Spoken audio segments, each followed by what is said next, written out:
once again for Talk That Stuff, Sweet 16. Sweet 16.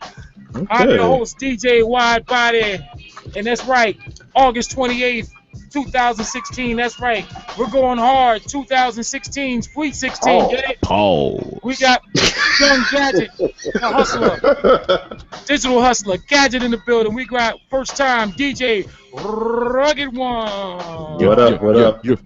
On down from Memphis, Tennessee, my man I am Ethan What up? What Hurts. up? Mondane.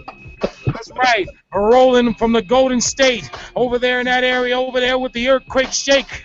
We got RTO Yes, sir. Beats. And ladies and gentlemen, you all know him. He's your friend and ours. My man, Mr. CMA himself in the flesh. Tashi Roche. And I am DJ Wide Body. Yes, sir. All right. How's everybody doing today? Excellent Yes, intro, sir. sweet Excellent Yeah, intro. that was a good intro. That was a good intro, man. I That was practiced that shit all day today. Excuse my language. I feel like somebody now. Right, exactly. I feel honored. I feel honored. So Hey. official up in here. So This is official. how we do it, man. With pizza after later on, I'm ordering pizza. And For work? Oh, wow. Okay, cool. Everybody got I'll be here for that. Let's go. got pizza coming. All right, I'm gonna go ahead and just my three topics. What I want to talk to you about today. I want to talk about feminism and hip hop. What the hell is going on? All right. Okay. Feminism and hip hop. Also, digging versus regular digging. I want to talk about that. Oh, wow. Whoa. Uh-oh. Oh, You know what? oh. Hey, this might be the last talk that stuff ever. I think you might not see Gadget for a while. Right. No, Gaddy got connections. He can get this whole show mopped up. I'm just saying. Whoa. Also, Okay.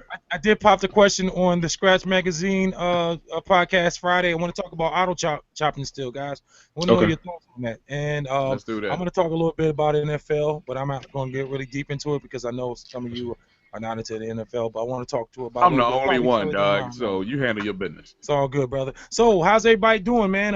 It's been a great, hot, humid, sticky day out here in Florida, and Word. Well, it was, man. I Friday. thoroughly enjoyed it. Friday, Yeah. I'm driving home like I always do from the job. From like Arsenio Hall says, I'm driving from Cleveland from the house, and I put I got my subscriptions on my YouTube, and I see Young Jock with looking like Pam from Martin. Woo. No. Let's clean this up for a minute.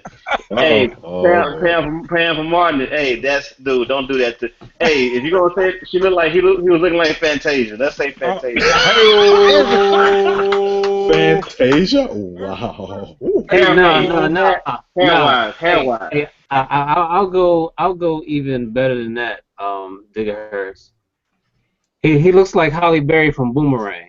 Wow. Oh, wow. Hey, Enough thick said. eyebrows and all, right? Yeah. Enough said.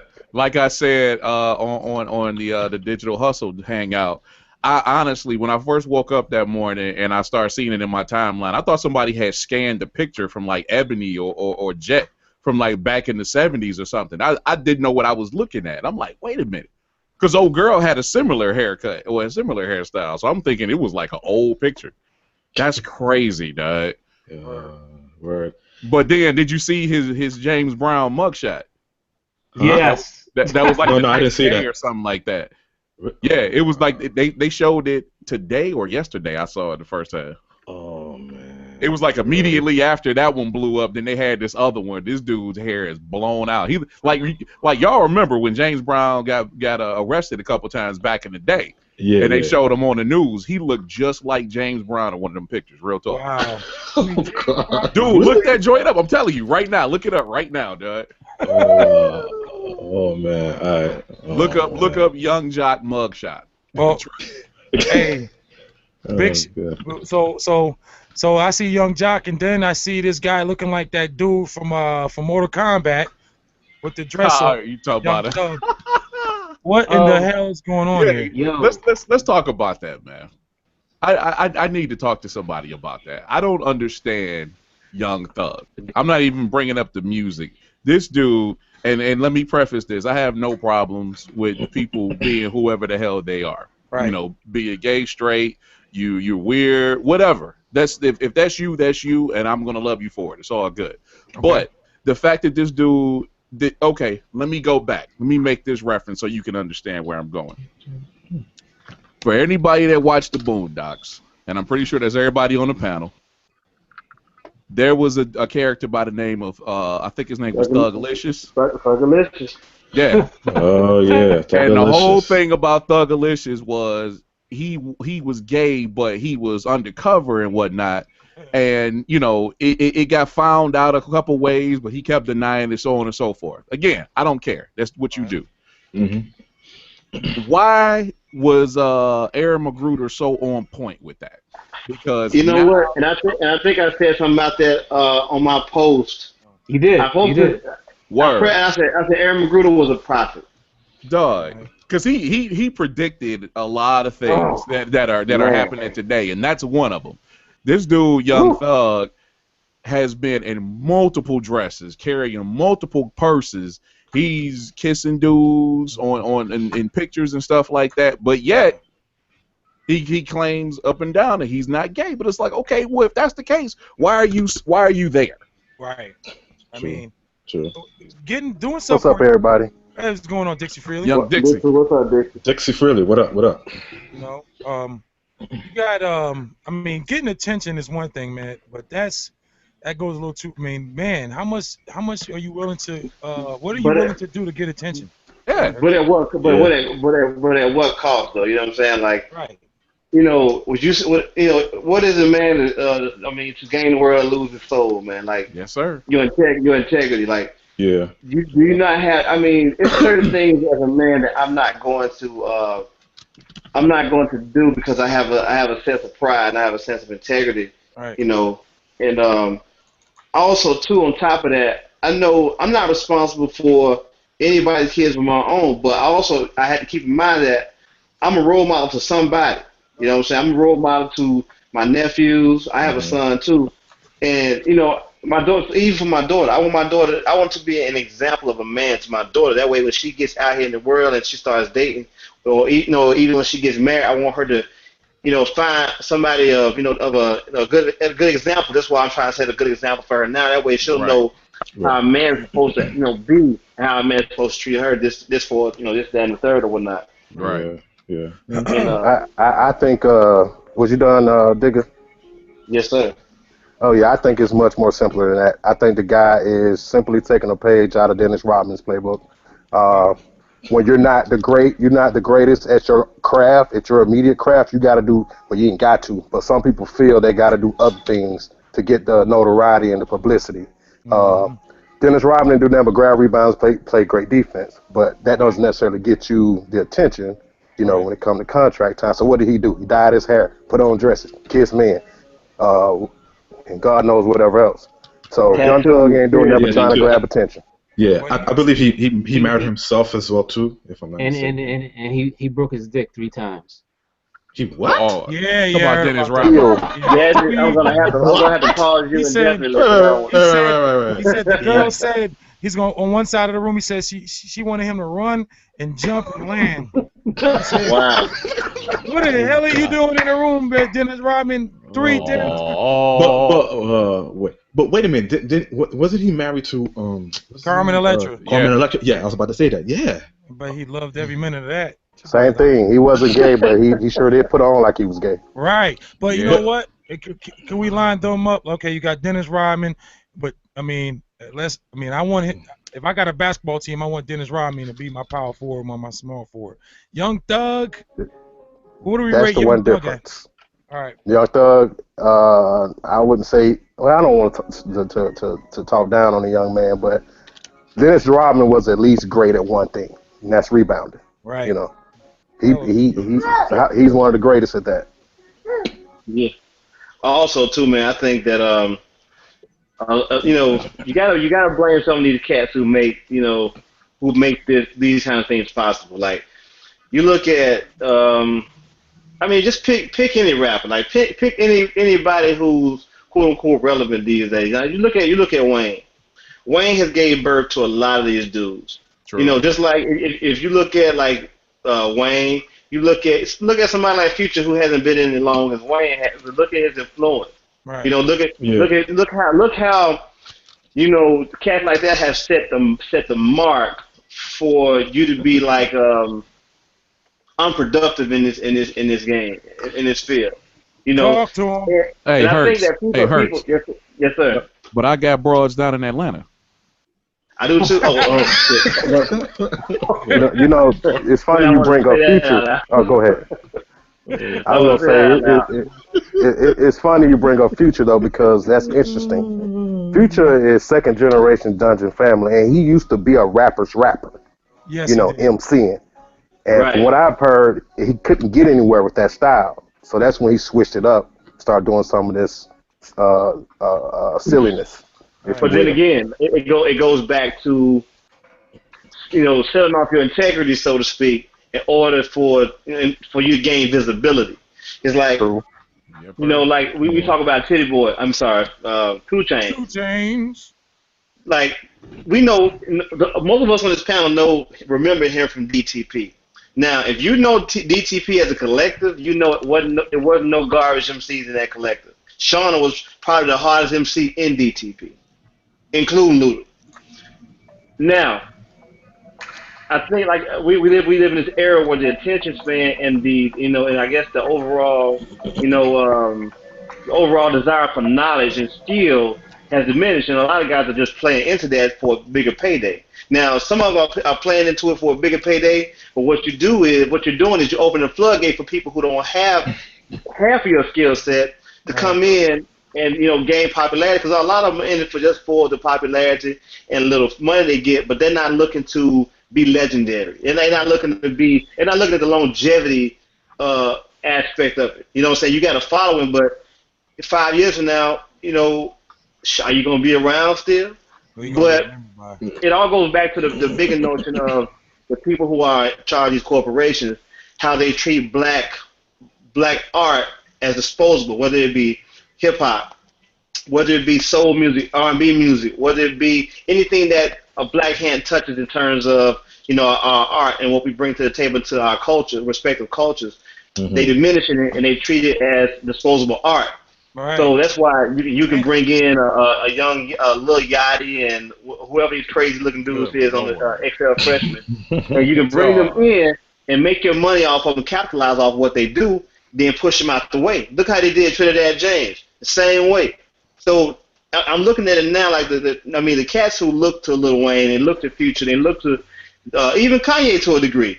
Those guys, you won't know who they are, 3 or 4 or 5 years down the road, because they're not even taking real inventory in what they do and pride in what they do. Wow. You know what I'm saying? Wow. No, that's real talk. That's real talk, and that's been the cycle for quite some time now. Because I'll give you one example. I'll give you one name, and everybody will agree, and that'll be the end of this particular aspect of this topic. Bone Crusher. It's hot. Where the hell is Bone Crusher? Bone Crusher did. He had the very. Bone Crusher had the very big single, the one single that I ain't never scared. Yeah, but you know what's so funny about that, and I constantly come back to that in these type of conversations. The greatest thing that happened about that single was the introduction of T.I. Now T.I. is way bigger than him. He's a legend in so many aspects. Right. Think about that. Sure. That's true. But I remember when that song came out, I remember saying, you know what? I don't think we're gonna know this dude in 5 years. Lo and behold, he went on Celebrity. But I knew about T.I. before that song, because he had an album. He had his first album. But hey man, I'm not from the South, bro. Neptunes. Hey man, I'm not from the South, bro. I wasn't plugged in like that until he was on the radio with old boy. But this was when he was tipped. It wasn't even T. He wasn't even T.I. at this moment. Right. This was I'm Serious album. Like, only reason why I knew about it was because of Rap City or something like that. But it wasn't like I was checking for it. But I agree with you. Like, if it wasn't for his work ethic, he wouldn't be who he is. You know, he wouldn't he wouldn't be quite who he is now. You know, Right. Yeah, you're right. Yeah, a lot of people forget T.I. got, after that first album, he got dropped from Arista. Really? Then he came, he got dropped, then he came back and signed with Atlantic. So wait, wow. Before he got locked up, his albums didn't do the numbers, and they dropped him because he was signed to Ghetto Vision. Oh, okay. Through dude down with the Dungeon Family. Giving us the knowledge of that, because And then he got dropped. He put out like 3-4 mixtapes, got hot again, and then he did the deal with Atlantic. Then he took off. We'll bring him out. Okay. He was signed through the Records, right? Say again. Yes, the dude name is K1 Proctor. He used to be in the group Parental Advisory. Which was the first joint Outkast was ever on. I remember they Dungeon Family too. So the dude K1, he started his own label through LaFace, but not through LaFace, you know, on them kind of deals. So he signed T.I. T.I. was his first artist, and to be honest with you, in Alabama and Atlanta, those parts, that I'm serious joint, everybody was playing that. That was a good album, I must say. Like T.I. was at his biggest when he was worn with the dude from Houston, Low Flip. Like that right there, that's a. It was. I think it was like some Prince of the South or whatever. Yeah, King of the South. Yeah, Tip was claiming King of the South, and Flip and everybody else felt Scarface was King of the South. No, Flip felt he was King of the South. Yeah. Oh, Flip has been out when he went mainstream. Flip was basically, because my brother lives like 2-3 hours out of Houston. Flip was like basically a legend already down there. But when you heard him on Game Over or whatever, you know, he was old. You know, he was an old head in the games, you know, to them down there. But we got a wind of him. He was, you know what I'm saying? So that. Yeah, I first heard him in '98. Right. So, you know, when did we hear him on the radio? Like 2002, 2003? 2002, 3, somewhere around there. Yep. So talking about Flip. Yeah, Flip. Yeah. I was never a fan, though, I must confess. Yeah. It was real hard for me to warm up to Texas type music and the screw stuff. That screw, I couldn't do it. The same as I hear. I started hearing Flip like when I was living in when I was living in Boston, and this station, what they call it, German 94.5, they used to play that song all the time, Game Over, and I was like, okay, so that's another artist coming from the South. And then when I heard he's from Houston, I was like, oh. And then the record store that I used to work at, they were telling me that Little Flip was getting played most of the time out in Texas because of like what you just said. So yeah. Word. Right. Hey, let me ask y'all this. You know, I was thinking about it. I'm writing a little stuff down. So 10 years from now, I'm not gonna lie to you, man. I don't listen to Young Thug's music. I heard that one with him and T.I. on it, all about the money, and the other one. But 10 years from now, all I'm gonna remember about him is him wearing a dress. Yeah, it's a shame that I'm not gonna remember him dropping, fire or whatever. Or let me ask you, in you guys' opinion, is this guy? Does he have lyrical skills? Does he have good lyrical content? Hell no. No, I think I can speak for everybody on this panel. I ain't gonna say that, man. The way he's rapping or the way whatever he's saying, I couldn't understand one thing. No. Even if I showed this to my mom, she would still not understand. I'm like, I don't understand. But the one thing I do appreciate are the memes, especially the car wash. Oh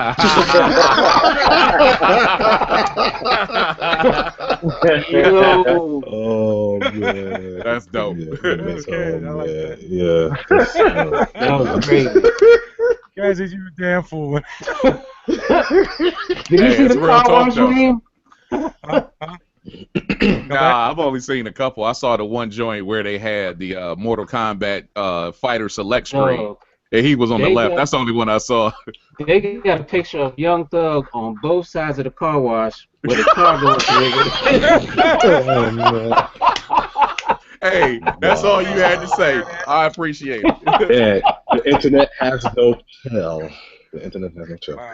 So, okay, let me ask you this, guys. Do you accept this in hip hop? Is this something to be accepted, or it's already been accepted? It's already been accepted. I was gonna say that. It's already been accepted. Do we like? Okay, we have to accept it. Do we have to like it? No. Oh hell no. I'm saying because simply I'll say it like this, and I'm assuming that everybody's going to agree with how I say this. You just said it. He's not going to be around. It's a passing phase. So it's like we see it. We've seen this movie before. You know what I'm saying? Right. So it's like, all right, cool. You go ahead and do that. 5 years or so from now, you won't even be a factor. Right. Yeah. No, you're right. So it's just like you do what you do. Go ahead. What I find funny is these guys are being managed by Leo Cohen, who used to run Def Jam. Yeah. And it's amazing how he has to latch on to artists like this in order to make money and survive. Culture vulture. Would you say that? Go into the response that Widebody just had as far as the culture vulture. Would you say he's always been like that?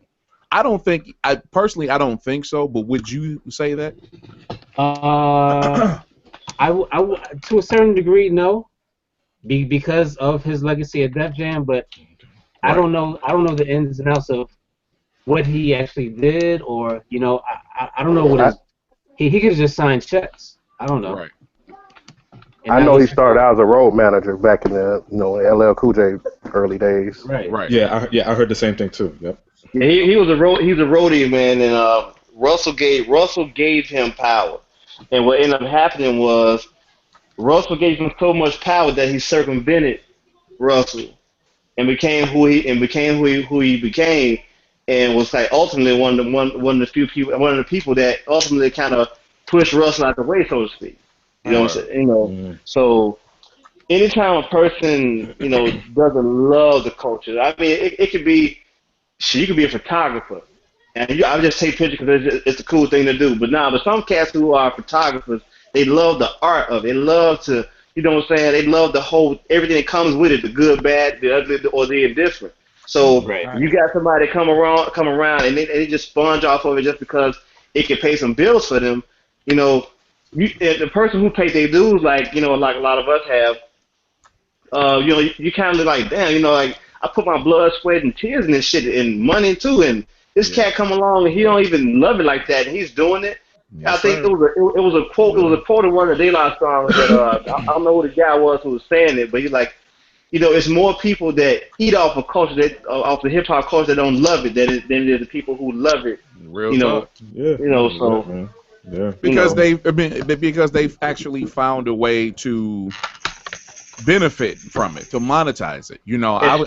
Especially all the lawyers who's bound up all the publishing and shit. Right. Like, all these lawyers. It was I think in the late '90s, maybe mid '90s to the late '90s, and soon after that, lawyers start. These lawyers and these firms start buying a lot of music publishing. Yeah. Especially when sampling was truly prevalent. And, I mean, it still is, but I'm just talking about in terms of when it first got on and popping or whatever. That's why, you take a cat like Fabulous who did Breathe, and even when they leaked it, the people who own the copyright, they wanted 100%.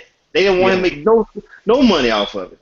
But that goes to show you, like, I think when we all sample, like I'm talking about everybody on this panel right here, when we sample, we're giving light. And I just had this epiphany today. When you're sampling, you're giving somebody else an opportunity to learn something about music that they didn't know beforehand. That's what used to be so important about when we bought records back in the day, especially R&B records, or not R&B records, but hip hop records with the credits in it. I used to always comb through the credits, man, and see what was used and who did this or whatever the case may be. So like even like some of the stuff that we learned from like people like Dilla and Primo and Pete Rock. That opened our eyes to a whole new landscape of music that we had never thought about touching or even, what I'm saying? So it's kind of like introducing somebody new like me to a person like 10cc or, what I'm saying, or name whatever obscure sample or out there sample that you've ever, found or, whatever, because of a P-Rock or Premier or Dilla or whatever. Yeah. So, it's just crazy, though. Yeah. No, that's true. That's very true, dude. No, that's true. And to piggyback what Digger was saying, it's true because this like like back in the days, like when you buy vinyl or anything, we mainly like read credits, but who was it? I mean, at times they'd be like who was it sampled by, or if we find that record or anything who done it, this and that and the third. Now these days it's not the same now. So it's like So let me come off of that what Rugged One just said. How do y'all feel about the whole what's the place like Genius and all of these who sampled and stuff like that nowadays? Snitching, dry snitching, Okay. dry snitching. That's all that shit is dry. It's dry snitching because here's the thing, they take the thrill out of that. They take the thrill two parts of that. They take the thrill out of discovery. Like it was one thing like when you went to the record store, you dug something. I remember when I first found the sample for Baby, Dilla's Baby. Uh-huh. So I listened to it. I was like, oh, he used that. But it was the thrill of me finding that to know, like, oh, okay, well, dang, like, I didn't go to who sampled it to see who, I know this song or whatever. No, I went digging for that shit. Yeah, and I found it, I discovered it. You know what I'm saying? I agree. The same here, man. There's like a few records that I usually like stumble upon, and I look at it, and I'm like, I was like, all right, I'll pick it up, and then when I play it, I'm like, oh, such and such and such sampled it. I was like, oh, no wonder. So, right. Yeah. So I was like, wow. So that's what it got. But to what Digger was saying, yeah, it is kind of dry snitching because it's like saying you putting up the whole, like almost maybe to a none, whole catalog of what was sampled by this and that and the third, and then now you got cats is going to try to get like information, either try to find. I mean, I'll say this: either trying to find the record or just want to know where they got it from. So yeah. Okay. Yeah. Okay, so we know, and I know this is always the old man show with us for the most part. This is how it's looked at. But here's the question. So with that being said, what Rugged One and what Hertz just said, as far as those sites that do that kind of thing now, we know for a fact who gets the most usage out of that, and that's the younger folks. I don't actually have a problem with that, but do you blame the heads that are our age and the generation before us for not actually passing that particular type of appreciation or skill down? No. You know what? I kind of blame everybody. I refuse to blame myself because I took it upon myself to learn hip hop culture. Okay. And everything before I got into it. Right. The same as I. Yeah, the same as I. Yeah. So I'm not gonna say I'm gonna say we need to be more mentoring to people coming up, but I'm not gonna take the blame for some dumbass that wants to wear a dress. Right. No doubt. Ladies and gentlemen, Gadget. That's right. Yeah, what he said. Thanks, Gadget. Yeah, but that's just like when I first wanted to rap, bro. Like when I first saw, there was always Run DMC and everybody in LL or whatever. But it wasn't until I saw Rakim and Kane, I was like, damn, you know what? That's what the fuck I want to do. Mm-hmm. So by doing that, understand that's what I wanted to do. I tried to learn at the feet of them dudes and just study what they was doing. I took it so far. I even plagiarized. One of my first rhymes was based off "Follow the Leader." Wow! Yeah, so like plagiarized, right? So I'm in school. I take some of his words out, put my words in, and so. But after that, once I learned that was unallowed in the culture. Right. Then I had to start writing my own rhymes. Now, mind you, this is 10 years old. Ooh. So, but you know what? But here's the thing. And I totally agree with what Hertz just said. But here's the thing. That's how you learn. Yes. Exactly. If you have nobody around you to actually mentor you or show you or whatever, or no knowledge at all of how to get into it, that's how you learn. That's why I like certain stuff in the sense of making a DJ Premier type beat or whatever, right. So you could actually learn. But eventually, through that imitation, you're supposed to develop your own style. Mm-hmm. Right. Exactly. Yeah, Correct. Let me say this. Like, you know what? Like back in the day when I remember, back home Friday nights with Chuck Chill Out. That was Oh damn. Oh man. Master Festival's protege, DJ Red Alert on Saturday nights. Yep. You had Marley Marl. Like I used to basically get tapes and put freaking tissue in the slot so I can record over. Yeah. Me too. You know, I didn't have me too, man. I didn't have the internet. We didn't have all these websites so we appreciate it more, man, because we did more work to learn about the culture. Now it's like microwave, man. Not saying that's bad, but you go online and you got it everywhere. So maybe you're not going to appreciate it a little bit more. I think that's why we feel like we have so much ownership in the culture, man, and we feel like the direction it's going is not like, wait a minute, man, like, man, we had to pay dues. Like to me, I'm still paying dues, bro. And even you know, as skillful as I think I am, I'm still paying dues and I'm still learning things because as much as I think I know, I'm always astounded by the fact how much I don't know. Right. And that's true. you know, Yeah. You know, but I accept that because as a participant in the culture, it's just like if you're a gangster, right? Whether you a mob or whether you just street gang or whatever, there's certain literature in place, so therefore you'll be abreast of the history of what you're participating in, and you'll know the bylaws in order to be a productive quote unquote foot soldier or whatever your position is. Yeah. Nobody's supposed to go into anything without having at least elementary level of understanding of what they're about to do. Go ahead. Hey. Real talk. Yeah.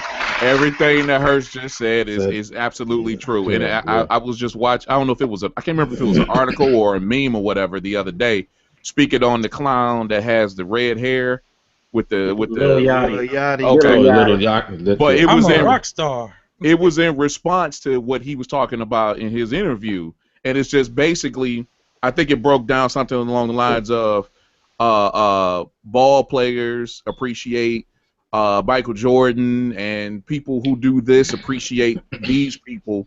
Why do you feel the need? Why do you feel that you can come into hip hop or whatever and not study the past and not use it as an example to try to be great? Blah blah blah. So yeah, that's real talk, dude. He doesn't take hip hop seriously though. He just messing around. That's what he say. Yeah. He said he's not a rapper. He just started rapping last year. And it's amazing that he's being co-signed by DJ Drama and Don Cannon. And that's the problem. When we talk about mentoring, that's the problem, because a lot of these cats who are legends in this thing, legends in this culture, they don't call people out on the BS that goes down. I remember listening to a Busta Rhymes song he did with somebody, and I was like, you know what, Busta doing this shit for the money. He ain't even. I bet you. I said it's so much of it though. Like when a young cat tell me, not him. It was somebody else outside of his original camp or whatever. But it's like cats who see a young cat like, hey man, what you know about this right here? Well, I ain't got to know about that. Ain't nobody calling nobody out. And it shouldn't take for us to wish that Pac was back or wish that Big was back. No, we got enough people who are representative of the culture, to be like, hey man, hey youngin, or call him out, hey, do like you used to do back in the day. Call his cat out and air him out.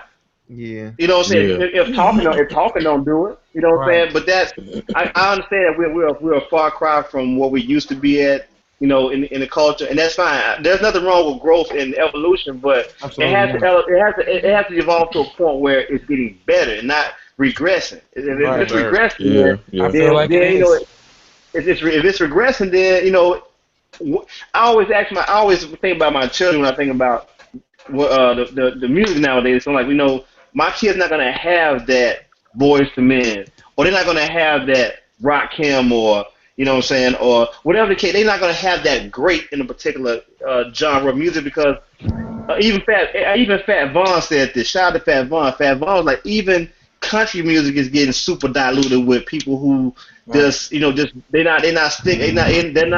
true to the culture of it. You know what I'm saying? It's like some fly by night shit, but that's where they have taken music, especially like I always had to stress black music, because we're always the ones who get ridiculed for what we do. Then other people snatch it up and make it their own, Yes.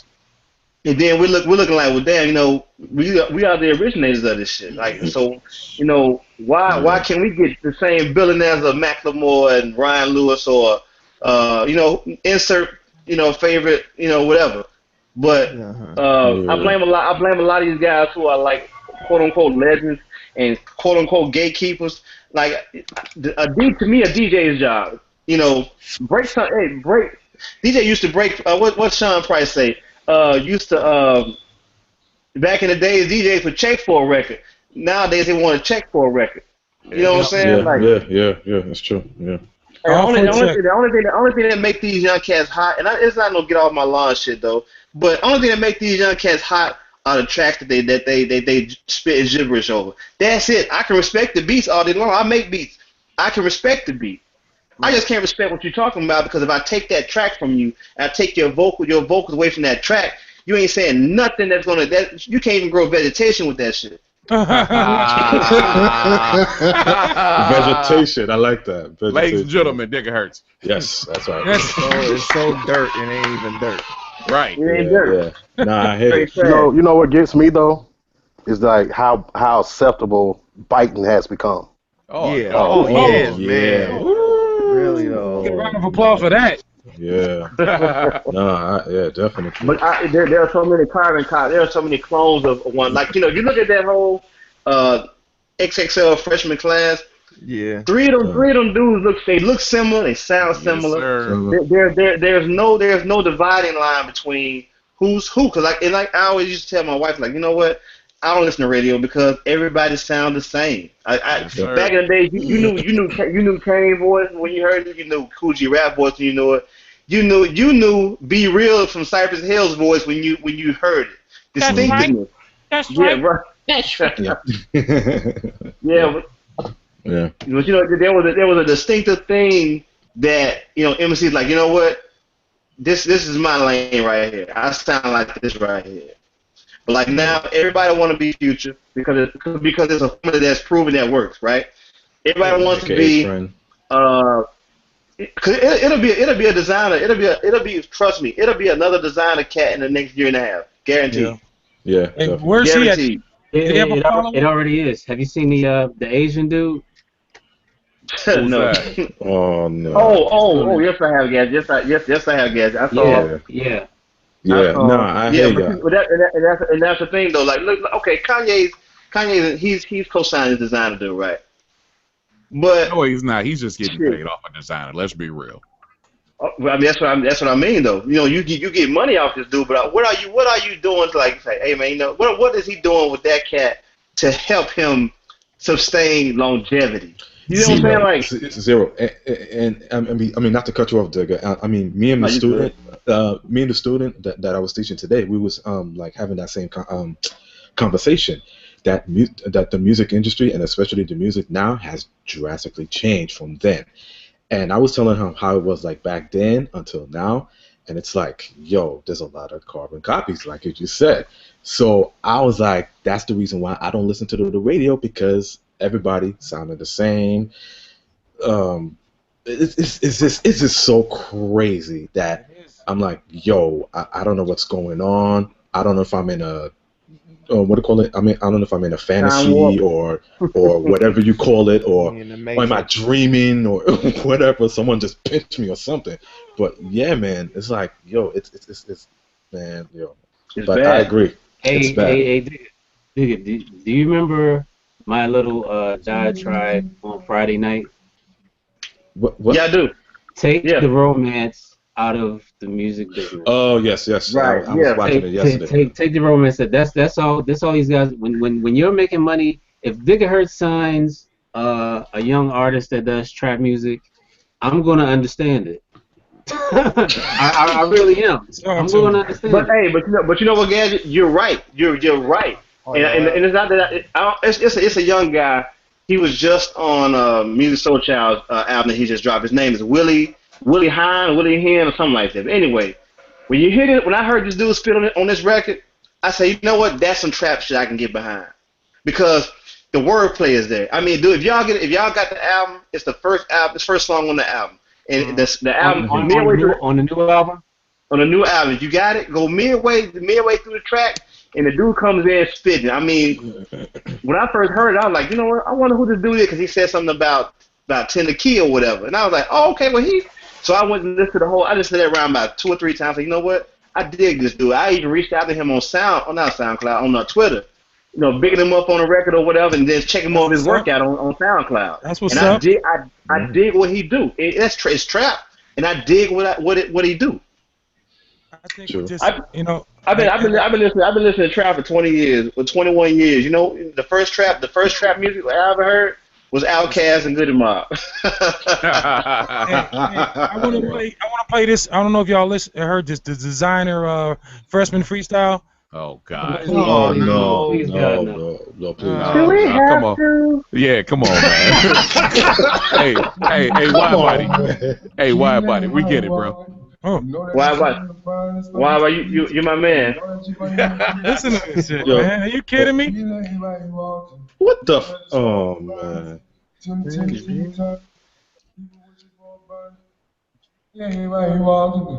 You know that it's on the furnace, but bitch, you beat it. And the boy, she fucking the beat it, while for one. Oh, God. You know that it's on the furnace.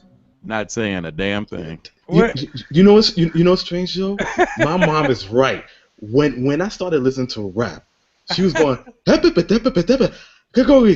understand what they say. I'm like, Mom, they're not saying anything. They're not saying anything. He said the beanie Was that a Negro spiritual? Right. I don't know what he was going for. Is he humming? Yo, is he really? Nah, he actually saying something, but kill everybody, Mom. Yo, He's saying whatever he think Future would say. Exactly. Hey-oh. Hey, nigga. Yeah. Have you seen? It's pretty old. Say it again, guys. Okay, you broke up, bro. He muted. Can you hear me now? Yeah. Yep.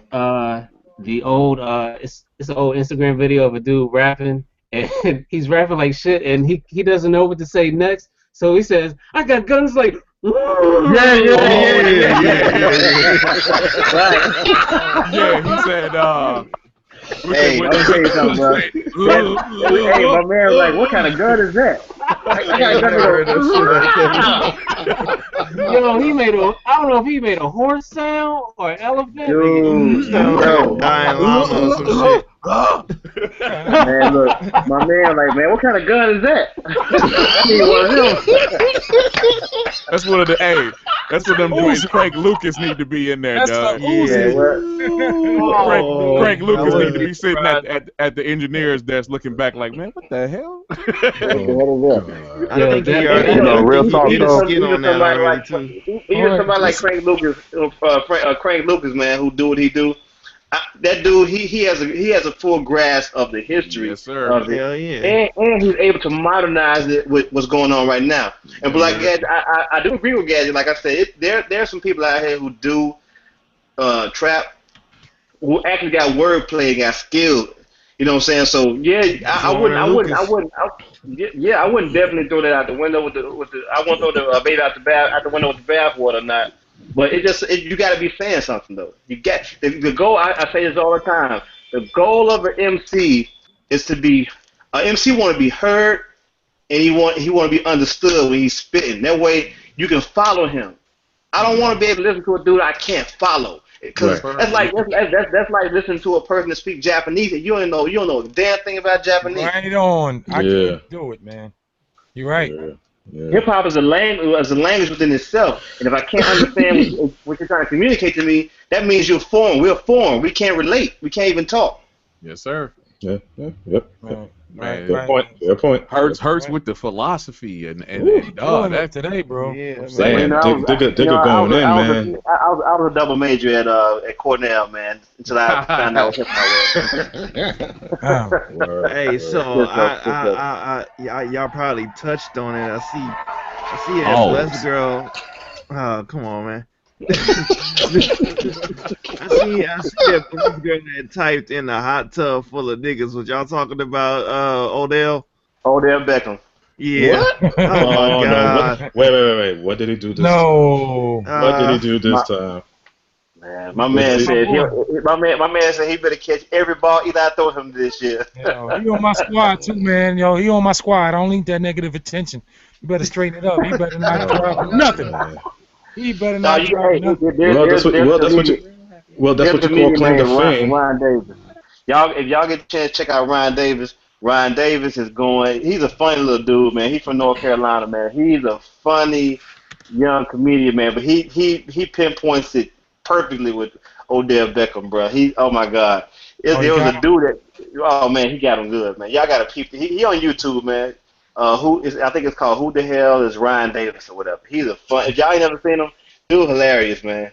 But he gets on the Odell Beckham page tough, man, real tough. I'm gonna check him out real quick. Yeah, I'm gonna check him out. Oh, but this dude. Man, you about to watch that video, man? Oh, no. Don't do it. Don't do it, dude. Really though. Don't do it to yourself. Hey, bro, all I gotta say is coming to America. You do watch it. Make sure it's in I have on a Minion shirt, and I didn't buy it because I thought it was cool. I thought it was cute. But, nigga, I ain't gay. All they talk about is how Odell does synchronized dances with his homeboy. At least the dances are masculine. Oh no! Oh man, that's the other one. He was clearly playing around in that video. Yeah, that's the first one he did. Odell. Bro, all I gotta say in that video is coming to America. Oh yeah. That's all I gotta say, man. Coming to America. Hey, wide body. Did you open that? Did you open that up in the incognito window? Yeah, for real. Hey, if you use Google Chrome, you damn sure better. Make sure your history is not remembered. Right, your wife come in. Your wife come in and check your history, bro. You might be on the couch. Right. Back when make sure of that. Just stream porn and you hit a bad title and there's two dudes in there all sweaty, man. Two hairy ass. Two guys in the cup. Oh. Hey, it'd be a different meaning of cookies. All right, Gadget. Thanks, Gadget. Right. Thank you, Gadget. Thank you. Turn the page, man. Turn the page. Let's go on here. Next topic. Next topic. We got Edigging versus Deep Down. All right, I'm about to log off.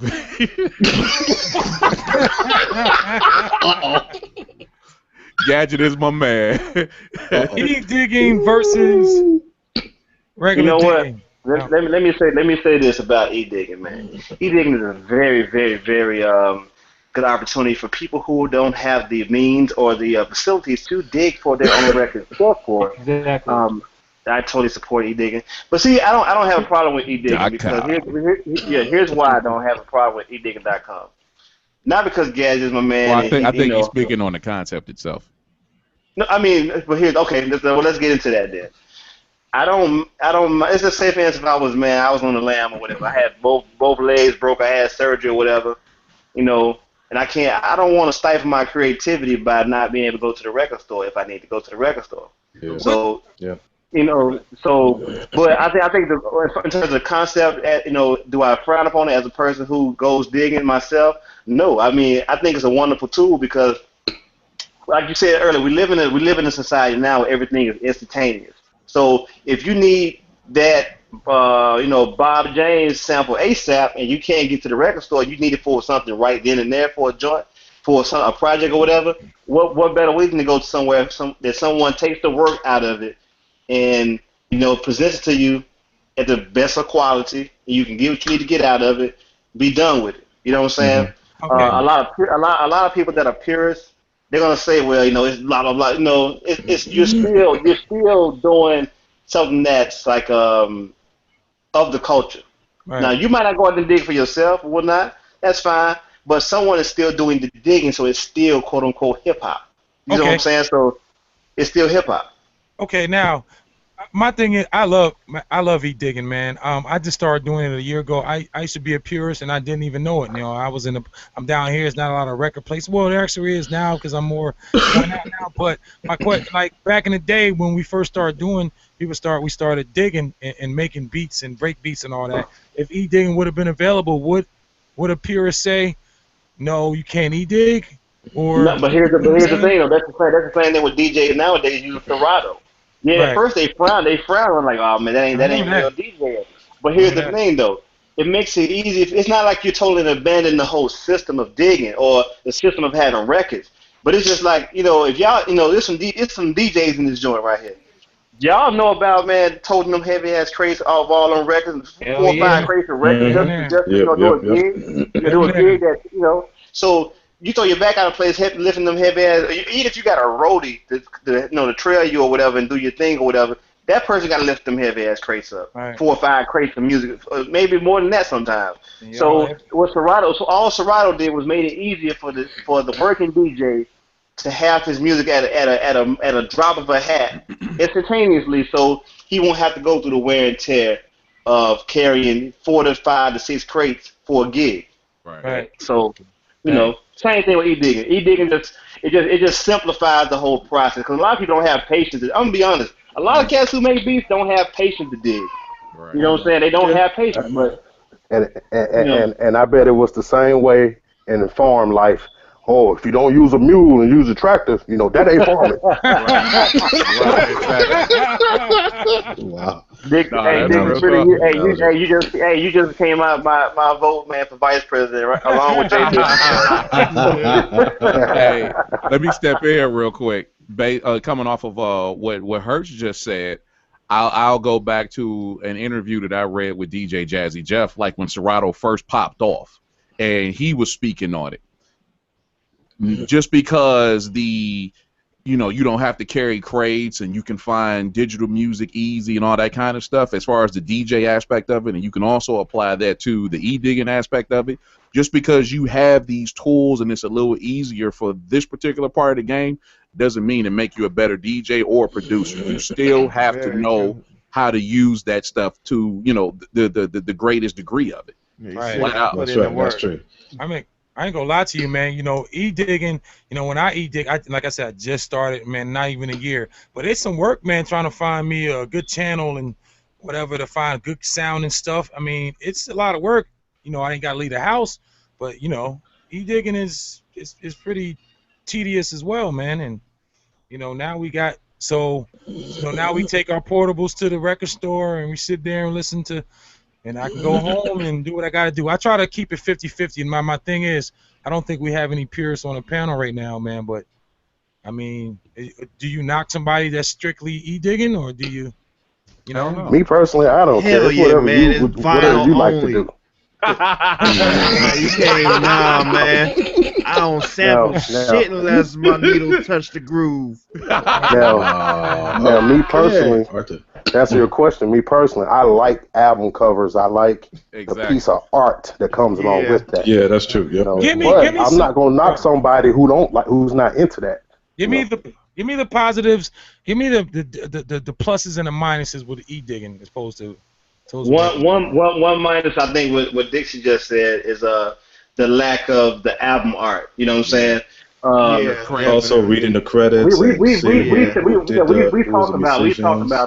talked about the pros or whatever. But to me, I don't. The only thing that it takes away from me is as far as like the stuff that entice you to dig in the first place. The biggest thing for me, I think, is just the album cover, the album art, and you can't look at the musicians on an E file, but the beauty of that is that if you need that information, you can always look it up nowadays. So yeah, that's what I was gonna say. It's really not a bad thing, True. That's what I was gonna say. If I'm out here digging and everything, if I need to really find the info, that's when I say whose sample will come up for me. or using Wikipedia or whatever, and just to find the info on an artist or whatever, so I can get more info and check out more other stuff that they're using. Or even this. Go to discogs.com and type it up, and that's it. You could you could do that too. Right. You know, I sample off anything, dude. I sample off of a CD. I'll sample off of a VHS tape. Hold on. I'm sampling this whole conversation right now. Shoot! I think I might as well just do this. Wait, hold on. Let me do this. All right, I'm good. All right. Debo in the house. Thanks for the bite. That was perfectly timed, dog. Perfect. Hey, I'm gonna tell you, man. I see a lot of these cats on a constant basis, man. But CX is one brother I miss seeing, man. I don't know about nobody else, man. No, likewise. I know people have had their thing and they're busy in life, man. But you are one dude that I have grown accustomed to seeing, and when I was seeing him, I'm like, man, when is that brother okay, man? Word up. What's going on, CX, the producer? Man, it's just life. That's all, man. Word up. Yeah, I did.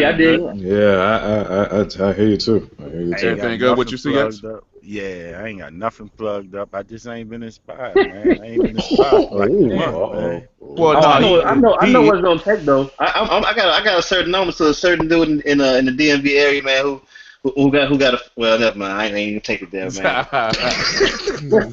Shut up, Hertz. Hey, Gage, I know you was like, man, where I was at when Gruss was doing that thing. I was up that way. I just didn't even come over there, man. I ain't feeling inspired, man. Oh damn! Oh, you miss some hits, bro. Yeah, Russ handled his business, man. Yeah, he did. I told Fat Vaughn, I said, dude, that was probably the best joint I've seen since CX, and that's not taking away nothing from Mental. Mental did his fucking thing too, but I was like, man, what this dude was doing. What Russell was doing doing the remixes on the spot, that was dope. I said, "Wow, that's something that's never been done." I thought that was cool, man. I thought that was cool. They set the bar. Him and CX, they set the bar, man. Man, that was great. I can't really get the. I was coming in and out, man, checking it out, man. I seen the when he did the buckshot on there. Damn. Pause. God damn. Yeah. I like how Tashir just said he's like pause. We ought just do a project together, man, called just Pause-matic, man. No, dude. No. Hey, hold on. That joint the pause tape. Period. Hey, I was gonna say that the pause tape. Already did the pause tape. Yeah, he did. Sure did. Yeah, he did. Hey, but check it out though. It's called a Pause-matic. But you had a picture of Gadget with his hat on. But you know how Illmatic looks?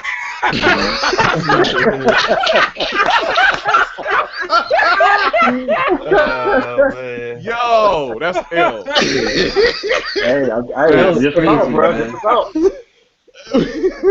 That's ill. Hey, Gadget, start working on the artwork, brother. Start working on the artwork.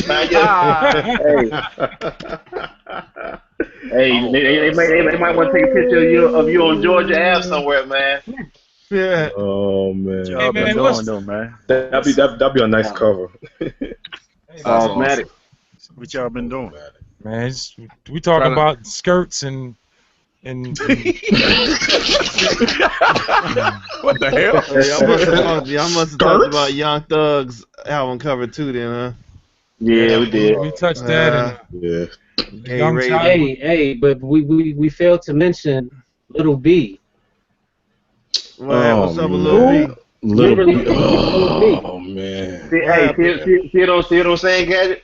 5 years later, we don't even hear from that dude. We don't know nothing about him. See what I'm saying?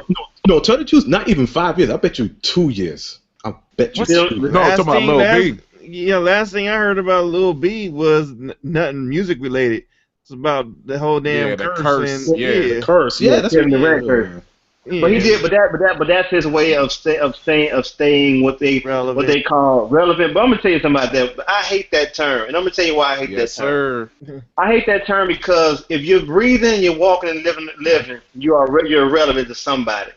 You know, I might be irrelevant in certain circles, but I'm relevant to my daughter because I feed her and I clothe her, and I'm a Right. parent. Right. So, but that whole relevant thing, I hate that term in music, man, because it's such an ignorant term, man. Well, because nowadays it's not even related to the actual music. It's all about how you got your face out here in front of people doing dumb stuff.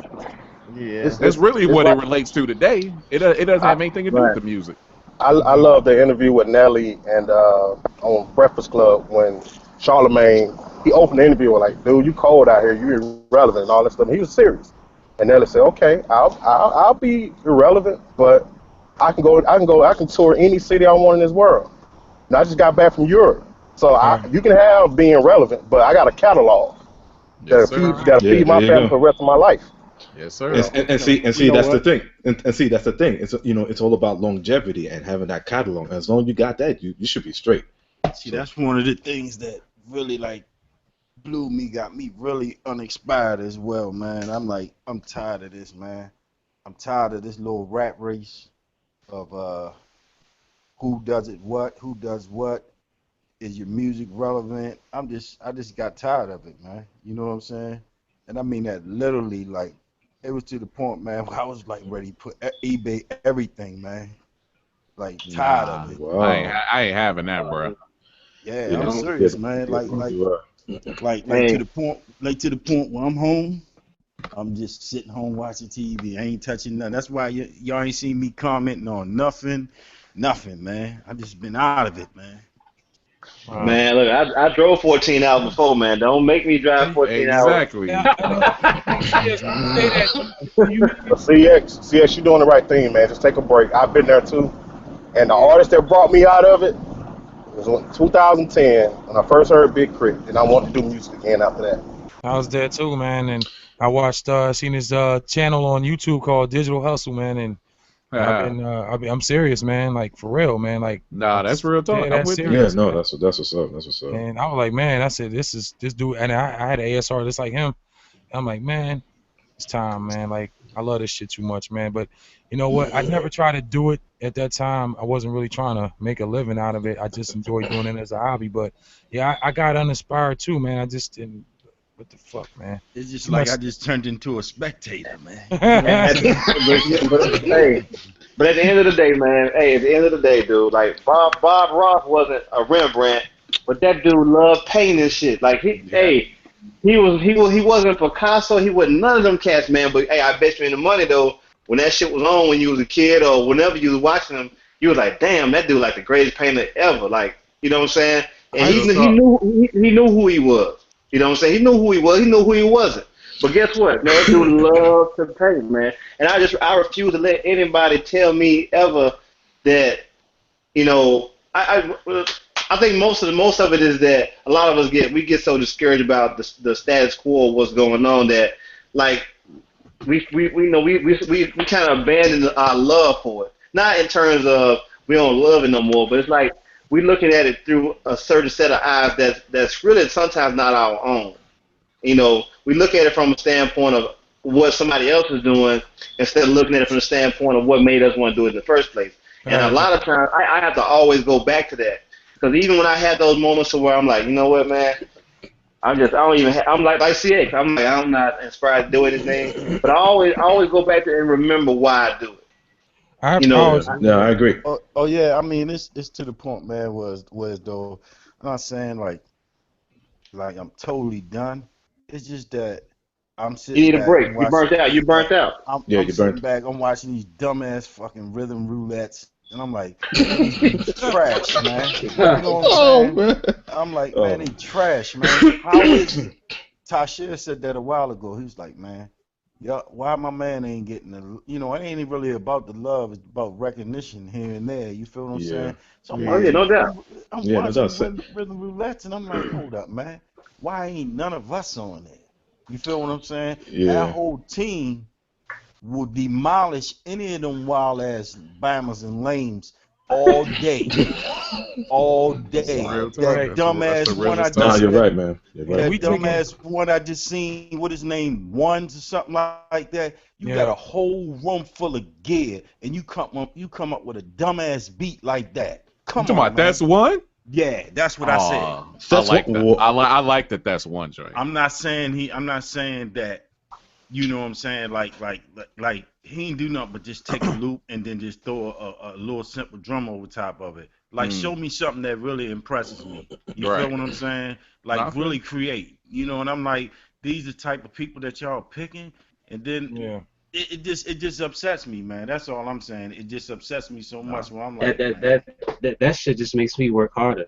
Yeah. You know Word. what I mean? Yeah, exactly. Yeah, that's But true. the thing, but you know what? To CX's point, you know, I've had my times like that to where I get frustrated, you know, watching certain people get on or coming across certain YouTube videos, and Yeah. you know, I look at my own content and I look at other people's content that are actually getting views and getting paid a lot more than me. You know, just keeping it like in a YouTube sense, Right. and I get pissed.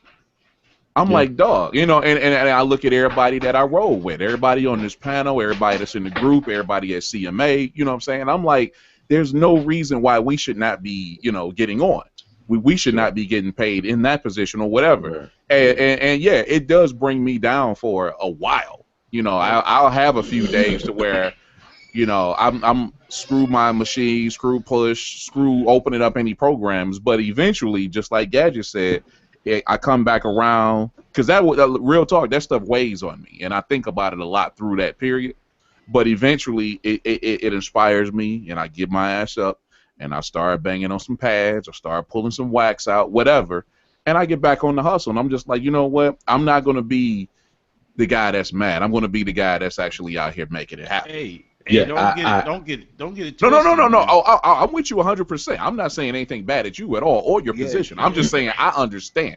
Yeah, So I'm it's just saying, right? I'm not no hating type of guy, right? no hell And no. I feel like whereas though, like, okay, you doing your thing. So me musically, I'm like, man, I'm gonna get a rack of paper, so I can't be denied.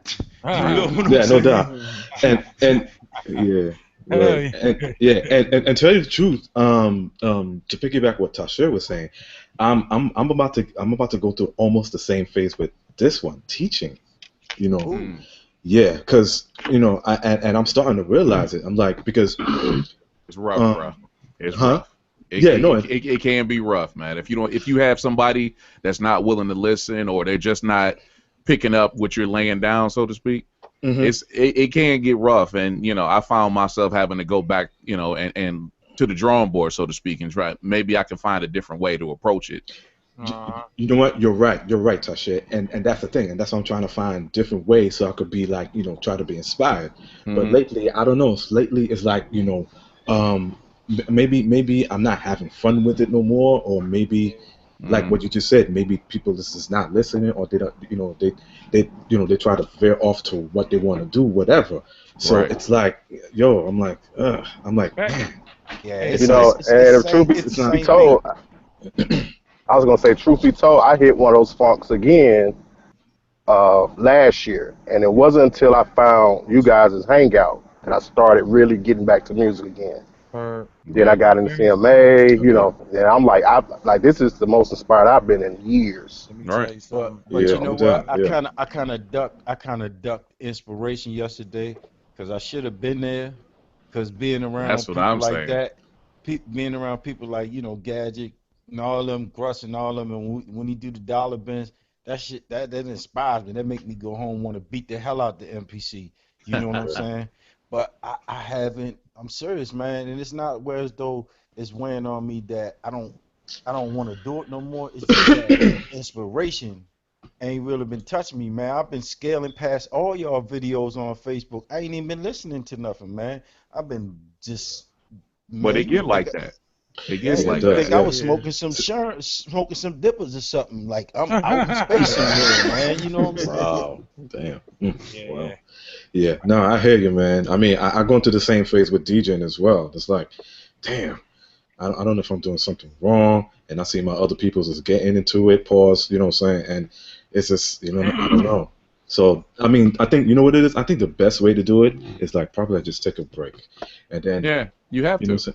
You have to, and then after that, you'll be like a like a what do you call it, like a little, I mean, like a kid again, and it's like, nah, man, fuck that. Ain't no breaks. Ain't no breaks. We fucking grown ass men. If you gonna do this shit, you gonna do it. If you not, get the fuck out. This is the music business. You're not here to make friends. Well, a couple of us are, but dude, don't give a fuck about nobody. Look, I'm treated like an outsider in the city that I fucking live in. All the shit that I put on with the dollar bins, I might get a handful of producers out. A handful. Okay. It's crazy, bro. But I keep doing this shit because it's people out of state watching more than people that fucking come into the store. Yeah. You already know that. That is a valid point. That is a valid point. I mean, you got people, man. And that's fucking criminal, by the way. Who don't even give a fuck, man. I'm telling you, man. I know people that know what I do. You know what I'm saying? And they wasn't even really. They knew who I was. They knew what I was doing. They called me this. They called me that. But as soon as I got with Gadget and them, now they like, man, you don't fuck with us no more. I'm like, why should I? You feel what I'm saying? And I try to keep everything music and keep the street stuff away. You feel what I'm saying? Yeah. And that's how I try to keep it, you know. And my thing is like with me, you know, I usually go until I can't go no more. Then I go back, recharge my batteries. You feel what I'm saying? Right. You know, so sometimes I may have to step away. Some people, they just keep going. They keep going. I'd rather come out with quality than keep making garbage every day. Yeah, exactly. If you're not inspired, if you're not inspired, you're not going to bang out the way you need to. Yeah, that's walk away. If you're not inspired, go ahead. Sorry, man. I didn't mean to cut you off. If you're not, sometimes I sit down here, and if I don't want to do the work, I just walk away because there's gonna be 20, 30 minutes of my time that I can never get back because I'm not gonna. Output ain't gonna be shit, man. Exactly. No, you're right. It's like keep trying to EQ that kick or put that compression on it. Oh, you on that jump for 20 minutes. Hey, man, I've called Joe ass CX when I was going through that, man. That's how, like, I mean, you know, I should have probably just walked away, but you know, I love this shit, man. And my termination for this is like nuts, man. But I do get that way, and I'm gonna tell you, man. Like, I know when you get inspired. Everybody about just hold the videos, man, and let you get out the way, bro. So I'm looking forward to that, definitely. No, man, because regardless of what, man, I mean, we done built relationships. You feel what I'm saying? We done built relationships on this music thing, and I draw inspiration from everybody. You feel what I'm saying? Like if it wasn't for such and such, if it wasn't for Hertz or whoever. You know, when Hertz drops up, Hertz send me samples. Here, man, do something with this CX. Vaughn send me samples. When Gadget gave me the whole damn folder, like, here, go nuts. You feel what I'm saying? Wow. I mean, that's what we do. But what I'm saying is, like, everybody don't work the same. You feel what I'm saying? Yeah. Everybody don't work the same. And sometimes we are our own worst enemies because sometimes we need to get the fuck out of each other's way. What I mean is for yourself. You feel what I'm saying? Because sometimes you can be in your own way. You feel what I'm saying? You just need to get yourself out the damn way and just let it go. Stop trying to make the killer beat and just believe it or not, that simple beat you made that you don't like, somebody gonna love that. That killer beat you think you made, they don't want that. You feel what I'm saying? Yeah. Like that, bro. On a point that Gadget and CS both touched on, but we kind of moved on from it. But I want to go back to it. One realization that I had to accept. It took me a long time to accept it, but I had to realize that when it comes to people that I know, for instance, my personal Facebook page, when I post music there, I don't necessarily get the reaction I want, if any reaction at all. And that's because a lot of times your success or what you perceive to be your success reminds other people of their own shortcomings. Yes, sir. And I had to accept that. It's not me, it's them. So when I get love from people, from you guys who I don't even know personally, when I get love from people in Germany, people and friends, whoever hit me up on YouTube, say, hey man, I like your stuff. Like that's, I gotta roll with that and just let it be. Basic, Man, I'm gonna tell you something, man. I learned that a long time ago, man. Here's success in a nutshell. When people only hit you when they want something, right? You know you're successful. Yes, sir. Yeah, I can definitely agree with that. Let me tell you. I know fake love when people come to me. Like I know when smoke is being blown up my ass. Pause. This whole DMV is nothing but fake love. I'm pretty sure everything goes around in the same city, but it's like I never hear from people unless they want a video shot or they need pictures or blah blah blah. But I can say that. Tell them why you mad, son. When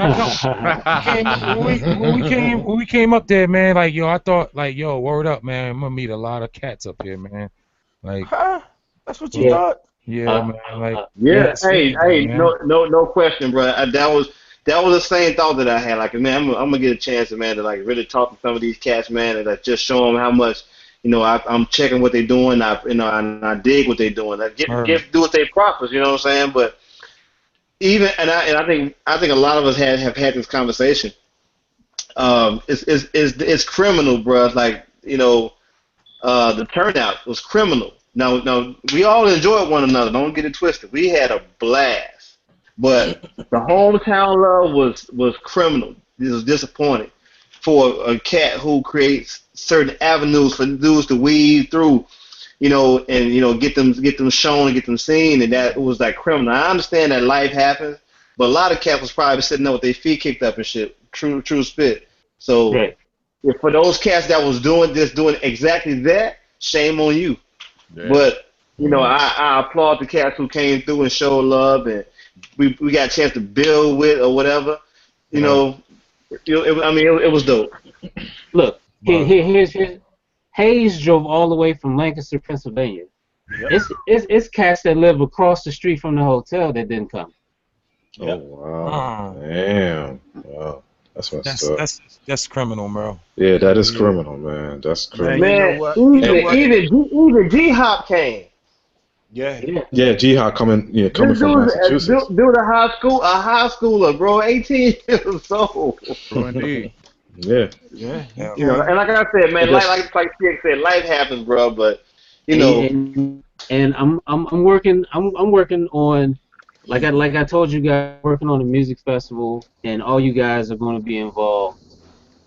It's going to be a producer-driven music festival, and like this is going to, like, everything that I start by God's grace turns out bigger than what I imagined it. Like Scratch Magazine, I just wanted to do producer video. Like I wanted to shoot a producer video, just one, and I got 3,000 views off the first one, so I'm like, let me shoot another one. And I mean, it became what it is now. Like what you have now won't always be. It won't be what it is 2 years from now, 6 months from now. You know what I mean? Okay. So I mean, I have bigger aspirations than you guys coming out. I want everybody in this group to be huge. You know what I mean? Like I spoke. There was a rare praise sighting on Instagram yesterday. Every time, man, talking to praise is like talking to a high school friend that you love and that you guys grew up together. Like me and Praise have that kind of relationship. I love to see Praise doing his thing. Like nothing is ever going to make me go against Praise or dislike Praise. Like because Praise is one of them guys, man. That guy is so down to earth, man. I mean, he kind of reminds me of myself. When I look at Praise, I think I'm looking at myself in the mirror, except he has better skills. But I say that to say this. Seeing the growth in Praise from when we first started, and the growth of the channel, and everything that you guys have done that I've seen, like I don't see nothing but the sky ahead of us. Like I don't even look sideways at people. I look straight ahead. When I'm running the race, I'm like Usain Bolt. I'm not looking behind me. I'm not looking at the dudes behind me, because the dudes behind me are going to ask me for help. Yeah. But you know what, Gadget? You know when people do find out, you know, some people when they do find out that I make beats, produce, whatever, and they always ask me, well, what I gotta look for? How can I find you? First thing I say is Digital Hustler Films. That's the first thing I say. Because if it wasn't for you, all of y'all wouldn't have knew who I was. All right. Yeah, I co-sign that. Yes, sir. Yeah, because I was like, who is this dude on gear? Shit, I was like, who is this dude? It's funny. It's funny how the world works, because Logic Bomb put me up on you. Yeah, that's crazy. Yeah, that's crazy. And it's crazy. Like I said, Logic Bomb had gave me your number. Like I held your number for like 3 months, and I said, my wife was like, "Why don't you just call him? Why don't you just call him?" You know what I'm saying? Even my wife, man, she like, "What the hell is wrong with you? You ain't made no music or nothing. You all right?" Wow. Enough said. Crazy how things go, man. I remember Overlord had mentioned UCX in one of his videos before. I saw the Scratch Mag video, and I know there was a producer out here in the Bay, and I think his name was CX, and I had asked Overlord, I'm like, is that the guy that worked with Zion or whatever? And he was like, no, it's my boy CX. And then however many months later, you guys did the video of Gadget. And I'm like, okay, yeah. So, yeah. Man, I owe everything to Gadget, man. I owe everything to him, man. You know what I'm saying? That man took his time out. I'd do anything for him. Don't make me cry. Don't make me cry, bro. I'm serious, though. I'm glad my face blacked out, bro, because that was a quite touching moment right there. No, I'm serious though, man. I'm dead serious though, man, because you know, if it wasn't for his vehicle of putting me out there, y'all wouldn't have knew. I mean, I'm not saying you wouldn't have knew, but shit, it would have took me another couple years just for y'all to know about. Right. That's true. Yeah. If it wasn't for Scratch Magazine, if it wasn't for Scratch Magazine TV, knowing that when I saw CX, I was like, okay, and then all of a sudden he started making beats. My mind just went, bing! I was like, oh shoot! He was just like flipping samples, chopping this, that, and the third, and I was like, yo, CX is dope. He's that dude. He one of the most humblest dudes there is, man. I'm serious. I put my hand to God on that one, man. That man brings his equipment out, films us, don't ask for nothing. You understand? I'm like, man, what Miss Mims must be an incredible woman, man. She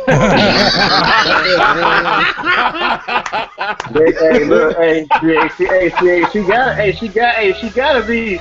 Hey, when a dude was named Ciroc and OJ. Right, exactly.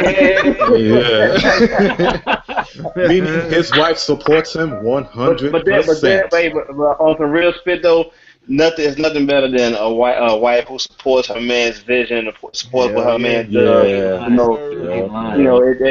nothing better than a woman that got her man back. You know, no matter how it might look to an outsider. You know what I'm saying? It's always refreshing to know that she got my back when everything else goes to shit. She right there, like, baby, do your thing. Ain't nothing better than that, bro. No, that I agree. You feel real special inside. Yeah. Yes, sir. Yep. Yes, I sir. would have paused that RTO block out. Hey man. Hey, I I was waiting know. for it to I know. happen. I know some of y'all chopping onions right now, man. So your eyes might be a little watering. But Wide body got the orchestral dramatic music over there. Yeah, I was gonna say, what the heck is that? Like, quick shout question. out. Quick Shout- question. Quick question. I don't mean to cut y'all out here. Yeah. Anybody see the review on that Pioneer thing yet, man? Nah, I was Yeah, waiting No. for a lot of us have seen it. I've seen it. I'm not really impressed because the red is that's about the most technical I'm gonna be. Like when I looked at that joint, I'm like, man, you know what? I don't want to have to go through the same shit I went through trying to learn this MV. And I'm not looking forward to it. Yeah, because you got a goddamn Now. MPC museum at your house. Oh yeah, Hurst. I ain't been talking to you or nothing like that. I've been sliding past your page too, man. You know what I'm saying? I hustling a little bit. I seen a 5K over that joint. Hey, You know what I'm check it out, Sage. My man come to get it tomorrow. My man come out to get it tomorrow, man. He just texted me while we was on the hangout. He was like, what time that gonna be? What time that gonna be, CX? What time's that gonna happen? What time your man coming through to pick that up? Yeah. That's what I was ready to tell him. I had him come by and grab that joint. Right, 8 o'clock in the morning. Hell yeah, man. Hey, CX, I bring the car around, man. My man. CX is riding in the deuce of the corner with the Newport just creeping by slowly. Like, okay, I see you. I'm just waiting. Delta 88 looking good right now. Hey, all I'm gonna say is enter at your own risk. Oh man. Whatever, man. Hey guys, let me ask you a question real quick. So you football heads out there, do you guys agree that J.J. Watt is the most number one as far as NFL players, ranked number one? I don't even know. I think on his side of the ball he is. On the defense, I think he is. Not overall. My number one right now is Kaepernick. Yes, sir. You can't say nothing. I knew he was gonna touch that. Yep. I gotta go with you with that one, guys. See, that's what happens when you fall off of music. Me, when I fell off, I just got into politics real good for a couple months, man. I've been on everything. Hey, you know what's funny? White people love you when you're scoring touchdowns, but when you talk about black oppression, oh my God! Yeah, they turn you. Ooh. CX, you bring us up on the politic thing because I've been out of it, man. Are we still pro-Trump or what's going on? Pro-Trump. Pro-Trump for real? Hey, I remember that conversation we had when I first started doing this. You said Trump would never make it. They'll shut him down, and now the man I think he's gonna get it, man. No, it's not. Ain't enough angry people. Man, they digging dirt. They digging dirt up on Hillary left and right, man. Of course, man. They ain't gonna let them happen. I'm tell you what I told you before a while about it. You have to do what you're doing with him. You got to create this left attention. Lesser of two evils. You got to create this media firestorm in order to slide her in there to take attention off of her. Right. Paul, yeah. It's quite the. Making it super uncomfortable for you with him, so you can ease her on in there. Yeah, man. You gonna see. Worst of the two evils, man. What's the worst of the two evils? Hillary? I'll take Trump over Hillary. I mean, it's the tables are turning, man. A lot of people. Fuck the whole Clinton family and the military, dog. They totally fucked me up. They fucked that whole shit up for me. Benghazi thing was the Benghazi thing is the Benghazi shit wasn't even her, man. That was them Republicans cutting security at the embassies. It was on her watch or something like that, and I don't know. On her watch, man. It was on her watch. I mean, when it came down to the stand down shit, it came down on her say so, the stand down. Because, like I said, hey, we live right now? Yeah. Yes, we are. All right, never mind. We'll talk about after dark. You can curse. I was gonna say. No, it ain't about cursing. All right, Ain't okay. about cursing. I was going to say, I don't like either candidate, but Hillary at least pretends not to be a bigot. No, You man. know. Yeah, she pretends. Oh, what do you keep in your purse, Hillary? I keep hot sauce. Like, get the fuck out of here, bitch. Get the fuck out of here. So mocking black culture and just catering to black culture is good enough for some folks. I'm not saying you, but that's what I get with the things with Hillary. Like, well, I think more black people like her because she seems friendly to black people. Fuck that bitch, man. Well, she's just wasting a lot of time.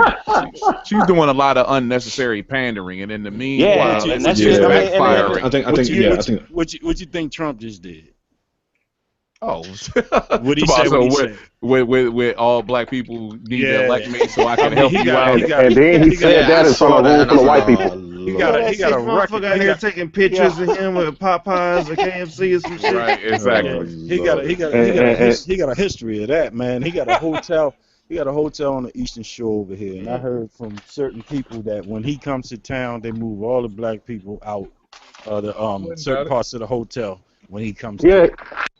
He settled a suit a few years ago when he was using discriminatory practices of letting residents get into one of his apartments. And that stuff he said about the brothers up in New York in the Central Park 9, I think, or Central Park 5. So I'm cool on Trump, too. Yeah, and it's no coincidence. I mean, straight German.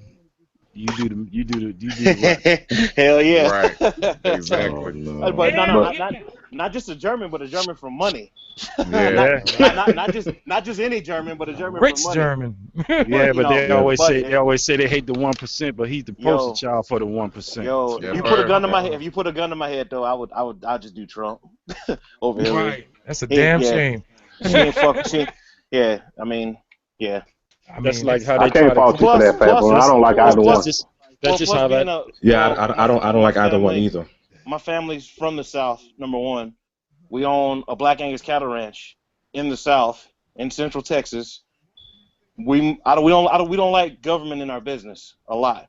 And what a lot of people don't realize is, with that being said, there's a lot more Republican views coming from business owners in the South like that. You know what I'm saying? So, and I don't want to go into the whole flip thing of why black folks vote Republican anyway, because that just trips me out too. But anyway, we have talked about it on the show, man. We have talked about it in the past, man. So feel free if you want to go in. No, I'm good. I'm just saying I have more Republican. I mean, I'm my own man. I have my own thoughts. But if someone were to say, like, put me in the category, they were probably, based off the way I talk, probably say, oh, he's more Republican in some of his views. But I don't agree with half the shit that neither one of those parties spew. Two parties is dumb to me anyway. Right. Look, man, I'm an ex-felon, man. I broke so much law it was ridiculous. So so I never voted. The first time I voted in my 45 years was for Barack Obama. Wow. Yeah. My mother always told me stay out of the military, stay out of the court system, and I end up in the court system. You know what I'm saying? No. I don't knock nobody for doing that. My grandfather, father, and everybody else did it. But I've seen the repercussions of what happened from doing that. And they make it seem like everybody going to the military to fight for their country. Some people going to the military to avoid that felony. Man. You feel what I'm saying? Because I've seen a lot of people. Shit. I remember you talking about that. Yeah, I hear a lot of folks. Yeah. Yeah, and one thing I learned too, man, that like they may say Democrat, Republican, or whatever. I mean, of course, all snakes. They all them snakes in a sense, but at least on the Democrat side, they do somewhat lean towards social issues. The Republicans are nothing but big business and everything in the bud. How could there's no way that I could be hanging with a group of dudes and they openly racist. I can't do that. Well, look at so go back to the Dixiecrats of the '60s. Then go back to the Dixiecrats. Go back to who voted. If you look at the big center, the Civil Rights Act. Right. If you look at that, all the folks that voted, there was more Dixiecrats and Democrats voting against that shit than Republicans. Because you know the what I party mean? was flipped. The parties were exactly. But I'm saying though. So check this out. So if you with the whole slavery thing, going back to that, you bring somebody from another country, strip them from everything, or they don't even know what their effing name is no more. Right. And then you turn them loose and say you're free.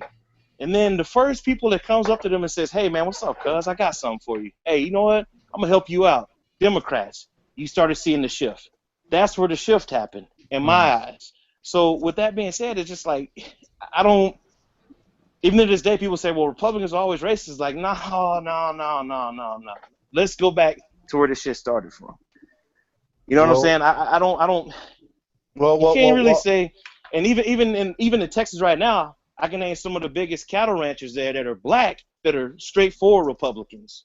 Straight Republicans. I don't know if you ever met like a big business owner in the South that's like a Republican. You have some interesting conversations with them, man. Some very interesting. You got a lot of big businesses up here that are Republicans. Black. You know what I'm about saying? black owned? Some black owned? Yeah. Some of them are black owned, but see, yeah. a lot of them, they only saying it for tax purposes. And then you got, you feel what I'm saying? Yo. Man. Yo, you crazy, CH. But yeah. I mean, yeah. That's dope. Yeah, that's crazy. they say the Republicans for tax purposes, but for real, I got you. They ain't gonna say they're Republican when that police pull you over. You think he gonna say, "Oh man, you a Republican"? You feel what I'm saying? Just like they believe when you black and you get $1 million, you become successful, that erases racism. No, hell no, I don't. When they pull you over, they gonna treat you just like JoJo in Southeast on the block. They're not gonna treat you like you know what I'm saying? Yeah, no doubt. Oh, there goes that applause. The applause.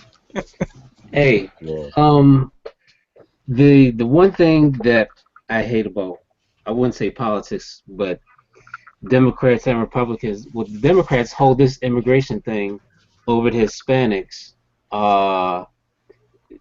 forever.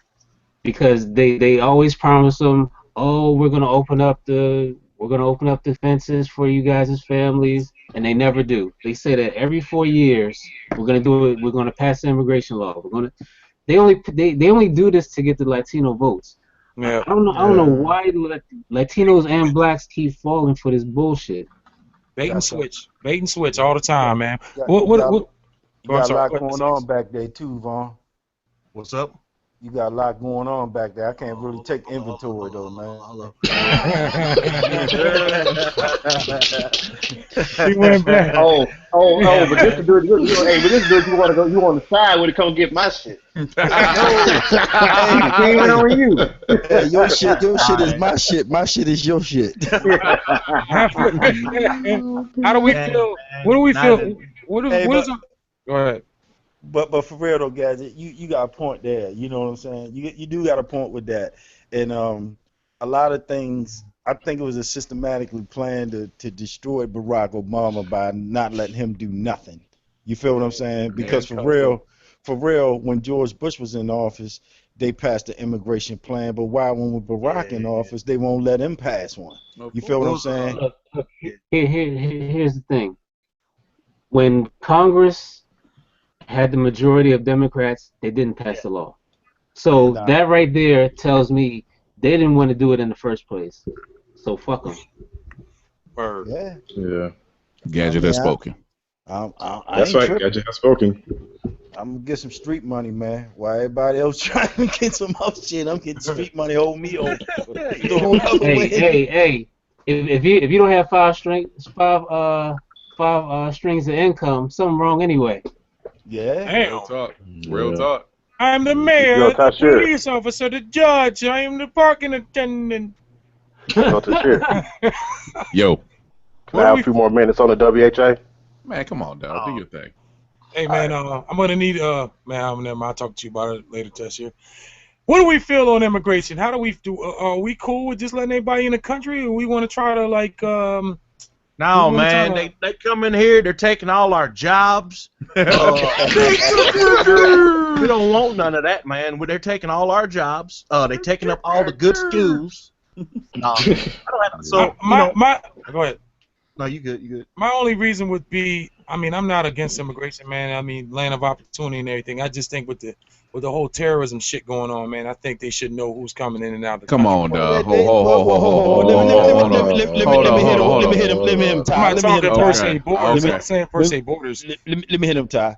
all right, you said all the terrorism going on. What's up with this damn domestic terrorism? Exactly. These mass shootings and all that. Oh, I'm not disagreeing. They need to profile them, I because feel you. Johnny might just be a loose cannon and going to school with that AR-15 and tear everybody up. Right. You know what I'm Hey, saying? I agree with you, but And if you want to talk about immigration, no, let's don't talk about the Mexicans. Let's talk about them Albanians, Serbs, and them Russians. I'm with you. Yo, That's running around. Look, you look in New York, in certain parts of New York, the Russians got that on lock. How about let's You know what I'm saying? Actually, you know, stranger, you're I've right. been there. Yo, look I've been at there. Michigan. Look at Michigan, dog. Hey Michigan's man, got watch your some mouth. crazy- Watch your mouth. Watch your damn mouth. Yo, Go to so, Bensonhurst, no, Brooklyn. You know what? Yo, you know what? there's Yo, a- yeah, I'm sorry. Go ahead. No, go ahead. No, I was gonna say no. You're right, CX. Because if you look at like Brooklyn, like Brooklyn, like Bensonhurst, Brooklyn, bro. exactly Bensonhurst, Bay Ridge, I think some parts of Coney Island. Oh my lord, it's a Russian mob. Yes, it That's what I can is. say. I just leave it right there. That's it. That's all. Yeah. I'm like You this, know, man. I wish the culture, I wish the conversation would change. You know, like whenever someone mentions immigration, they like Mexicans. Like, no, Nah. holy shit, those are the only. This is not the only immigrants here. Yeah. Holy No, I shit. agree. No, Yeah, man. yeah. I mean, you look at like a lot of. I mean, my thing is, if you look at the premise of what this whole country is based off, it's land of opportunity, freedom, and all that Absolutely. shit. So, people should be able to come here and Right. become citizens and all that kind of stuff. You know what I'm saying? I'm cool with that. What I Especially found, considering the people who making the decisions snake their way into the country Exactly. and snuck, did what they did to take hold of the country. Here's my thing on this, man. You know, and these terrorists, these cells, these, ISIS, Taliban, Al Qaeda, they're very patient, and every 10 or 15 years, man, they'll have a, like they tried in '93 with the World Trade Center, and then they came back in 2001. Then you had the Yemen, the bombing with the ships, and you had it's just that. But you know what? Wide body, real quick. Let me just step with you where you're saying right now. All the cells and all the quote unquote terrorists that you're speaking of, and how spaced out their attacks on America is. Now, see how far apart they are versus all the, and I'm just gonna say it, all the white people who are doing all the crazy stuff within the U.S. You ain't lying. Shooting up schools and bombing, Churches. black churches or whoever, mosques and all that kind of stuff. We got That enough stuff of way outweighs all the crap that they claim that they're trying to prevent.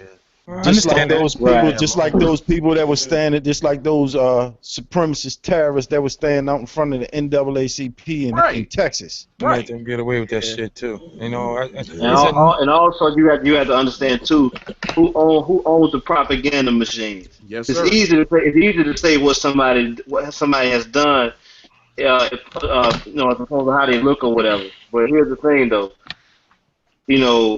how well I know what I know or what I think I know, but how do you know as a person who's so American this, American that, how do you know that your own government ain't sabotaging your country? Exactly. How do you know And that's the problem. how do you know that your government is not in cahoots with these other? Let's take a second to think back. Think about every quote unquote dictator that has died in the last 10 years, maybe. Ooh. All right, you got Osama bin Laden, you got Gaddafi, you got Saddam Hussein. Doing Venezuela. All three. With those three dudes in particular, you were once in bed with all three of them. You guys were having lunch at each other's houses or whatever. So here's the thing: when you no longer have that reach, you don't have that control factor. Kill them. Then they become the enemy. Right. So why is it good enough for me? Last 2 years ago, me and you we was playing golf in Dubai. But now I don't need shit from you don't need me, or I got so much shit on you that I can expose you at a drop of a hat. Now you're collateral damage, and people don't understand how far politics reach. It ain't just about what you think you see or think you know here in this country. Right. The reach is like phenomenal. They don't what'll get you killed? What'll get you killed right away by our government is you threaten to stop trading your export in dollars. Oh yeah, and get you killed right away. and that And that's what happened to Gaddafi. reach comes from the CIA. Right. Yes, You sir. understand what I'm saying? All the alphabet The boys. reach. Yeah, the reach comes from the CIA. The CIA is literally their own entity. They don't really answer to no president or nothing like that. They do what they want to do. It's some information that the president can't even see that the CIA has. Right. And I honestly believe that's what got Kennedy killed, because he was trying to take hold of the CIA and stop them from doing a lot of stuff they were doing. Bay of Pigs. Go read up on that story. He got a lot of stuff. I think the Italians killed him. Sorry, man. I think the Italians killed him because you know, they got him voted in, and then he turned on him. He got his brother sick, the pit bull on him, and they was trying to take him down. So Giancana and the dude down Marcellus, they because the guy that got killed, the dude that shot Oswald, he had ties to the Chicago Mafia. And I think there was. I think that's what the media propaganda machine want us to believe. But you gotta look at who got in the. You gotta look at who got in the White House and after Kennedy's death, and where did they come from? Where did George Bush come from? George Bush was CIA. Yeah, he was. He was. Yeah, I think George Bush was. he was the head of CIA at that time. Yep. I mean, he becomes vice president.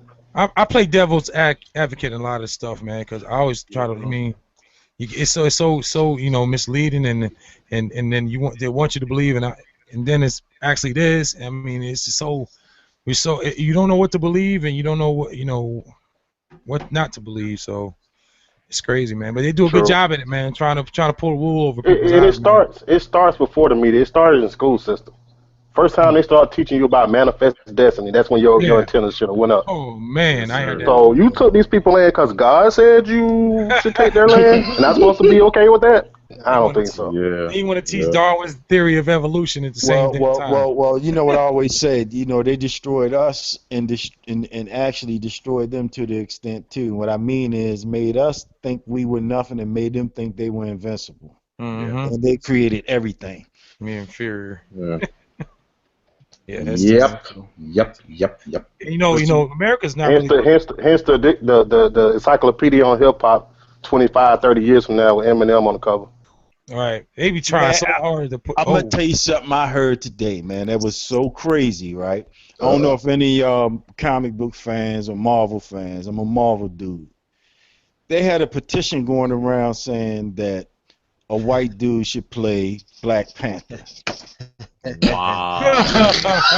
Oh, my Lord. What was that? Oh my Lord. Really? They had 500 signatures. They had a petition going on Change.org saying, but hey, hold up. Say that again. They had 500 signatures on Change.org where somebody started a petition for a white person to play Black Panther. hey, CX. Related to that, and I'm not a comic book guy, but these same people are upset that Zendaya, a very, very, very pretty, very light-skinned black chick, is playing Mary Jane Watson in the Spider-Man movie. The same people. Same people. You see that split photo of her? Man, she look. That girl is black. I didn't know she was black. Yeah, my daughter watches her show on Disney every day. I was ready to say she was my daughter too. She watching on Disney Channel where she the little secret agent type of girl. You know what I'm saying? Right, the show with Dwayne Wayne on it. Yeah. But nobody complains when Cleopatra and the Pharaoh are played by white people. Yes, sir. Yeah. When Yul Brynner played the Pharaoh. Nobody complained about it? Nobody cast white people as slaves. I've never seen a movie with a white slave. Ever. Nope. Ain't nobody. But the thing is too is like no one's getting. No one knows about you. No one knows your name. Oh boy. Well, actually, he who controls the land controls the religion and everything. You're stupid. That's the start of war, man. And the thing is too, like I think it seems like no one knows about. You know, I still shut up, Tashir. I think one problem too is oh my god, us we can't even we keep throwing away parts of our culture. You know what I'm saying? Like look, we talked about this. Me and CH talked about this before since the 30s. I ain't trying to hear that shit no more. What the fuck is a Dizzy Gillespie? I'm trying to hear this Muddy Waters. What the fuck's a Muddy Waters? I'm trying to get this other shit. What the fuck is that? I'm trying to get this disco. Fuck that disco. I want this hip hop. Fuck this hip hop. I want this. You know, like we until we clean up what the fuck we've been doing, ain't none of this shit's gonna change. It's great debate. True. It's great debate, but great Now, I'm talk. going to tell you what we got to do. And this is very extreme, so forgive me. Don't nobody stone me for saying this. We got to get rid of that image. And you know what image I'm talking about? Say that. Yeah, Mr. Wallace? What up? Who knows what I'm talking about? Peace, Mr. Wallace. Elaborate, bro. Go on in. Yeah, go ahead. That image of that God. Of that God. That's all I'm going to say. That's not going to happen. That's not going to happen, Dixie. That's the number one thing that keeps us in an inferiority mind state. Well, you know, I hate to say this, and some people may be offended when I say this, right? What do you say? Get rid of what? Well, let me say this. That inaccurate image. Let me say this. I hate to say this, and I hope I don't offend nobody when I say this, but we know who the threat is, you know, to us as a people and people of color in general. But at the same time, one of the biggest hindrance for the black community is the black church. Yeah. Yeah. You want to send me? You want to send me one bit? I have to agree with that. Actually, I'm not totally. Don't get me started. I'm gonna tell you Thank why. you, CS, for saying what I was trying not to say, but thank you, brother. I'm gonna tell you why. For over 30 years, the black church has been given trillions of billions of dollars, and not near one hospital was built out of none of that. You got black pastors like Creflo Dollar, Eddie Long, all these dudes running around. You understand what I'm saying? All these clowns clowns running around, and they keep perpetuating the same thing from slavery on up to now. As far as that image, that look up to the sky and God gonna touch you. You got black people riding around with tags saying I'm blessed and all this so crazy stuff. You understand what I'm saying? And discounting and pushing aside people that's not a member of their church. Yes, you understand what I'm saying? It's that tribal mentality too, man. Everybody want to feel like they belong to something. Well, exactly, you're right, Vaughn. You're right, Vaughn. We always had tribal mentality. You know what I'm saying? Because we're competitive. We're warriors by nature. It's just that when our genes unlocked. This is gonna be what's up with it seems like every week I'm hearing somebody or seeing somebody on Instagram or Twitter just saying is it the thing now that black folks inventing a new religion every week? I don't know what's going on. I don't know what's going on with it, man. It just seems like every time I can't elaborate on it because I don't know what the hell they're talking about. The God of this, the God of that, this and that. I'm like, all right, cool, man. I'm out of the loop. I'm sorry. Maybe I've been living in Tennessee for too long. I don't know what's going on, but it just seems like, what's up, Gadget? You know what my religion is? Treat people with respect, give money. Hello. There it is. Hello. Go. Gadget has spoken. That's gonna get that's hashtag thank Gadget. I think you know, for real, the problem is though, man, they gotta get religion out the way and let people get closer to God, man. That's plain and simple. You know what, Stranger CX? I'm glad you say that, because religion is like, it just separates like it just separates all. That's how I see it. I mean, and you know, and I'm not, and I agree with this. I'm not saying because you know I've one of my a cat I know in Nashville is a preacher, man, and he totally flipped the script on my whole idea of church because I grew up going to church all the time, and I just had this whole falling out with it between the preacher sleeping with different women in the choir, and just asked my mom like, why the hell are we going there every week and stuff like that. I realized, you know. All right, of course, we all know this. Not all churches are the same, yada, yada, yada, but it's such a negative image on the church right now, and I don't think that's ever going to change. But also, at the same time, it still works in dividing folks. I don't understand how that's still possible this day. Everybody knows how corrupt because you have to understand the true nature of religion in order to understand that. The true nature of religion, it divides. It's a mechanism. See, that's why I try to tell some homeboys of mine. This I It's very understand thought. that it's the mechanism. But it's a vice of the whole system that the whole system we're talking about. It works hand in hand. You can't have a submissive people without a playbook to go by. You know what I'm saying? So you got to soften them up in church. That way, when they get out of church, they can go out into the world, and we can use what we taught them in church, and use that. It's a control mechanism, and I'm the same way as you, Fat Von. I grew up in church. I sung in choirs, did all that stuff. Yeah, but it wasn't until I went to college and stuff that I started to really like, damn, you know what? I just started opening my eyes to certain things like my pops always, me and my pops talk every day, and when I was young, he just always say like, how come white folks can go to church for 45 minutes and they blessed, but I gotta stay here all day, 4 hours. There you go with that logic. There you go with that logic, nigga. You be having no logic. But that's what I'm saying. That's what they don't want you to have. And he's like, why come I can't have my heaven on earth now and everybody else having theirs?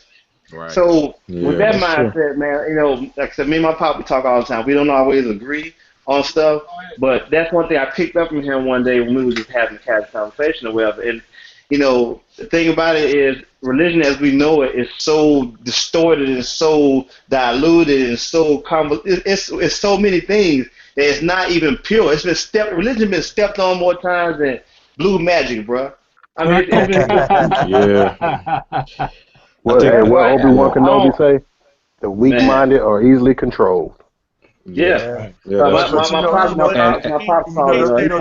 main thing about that though, I'm not saying that a lot of people should be just stripped of religion like that. I mean, I wasn't a religion person. My mother never took me to church. I think if I walk in a church, I might burn the hell up. You know what I'm saying? You know what I'm saying? But because at the same time, some people need some type of thing to save them.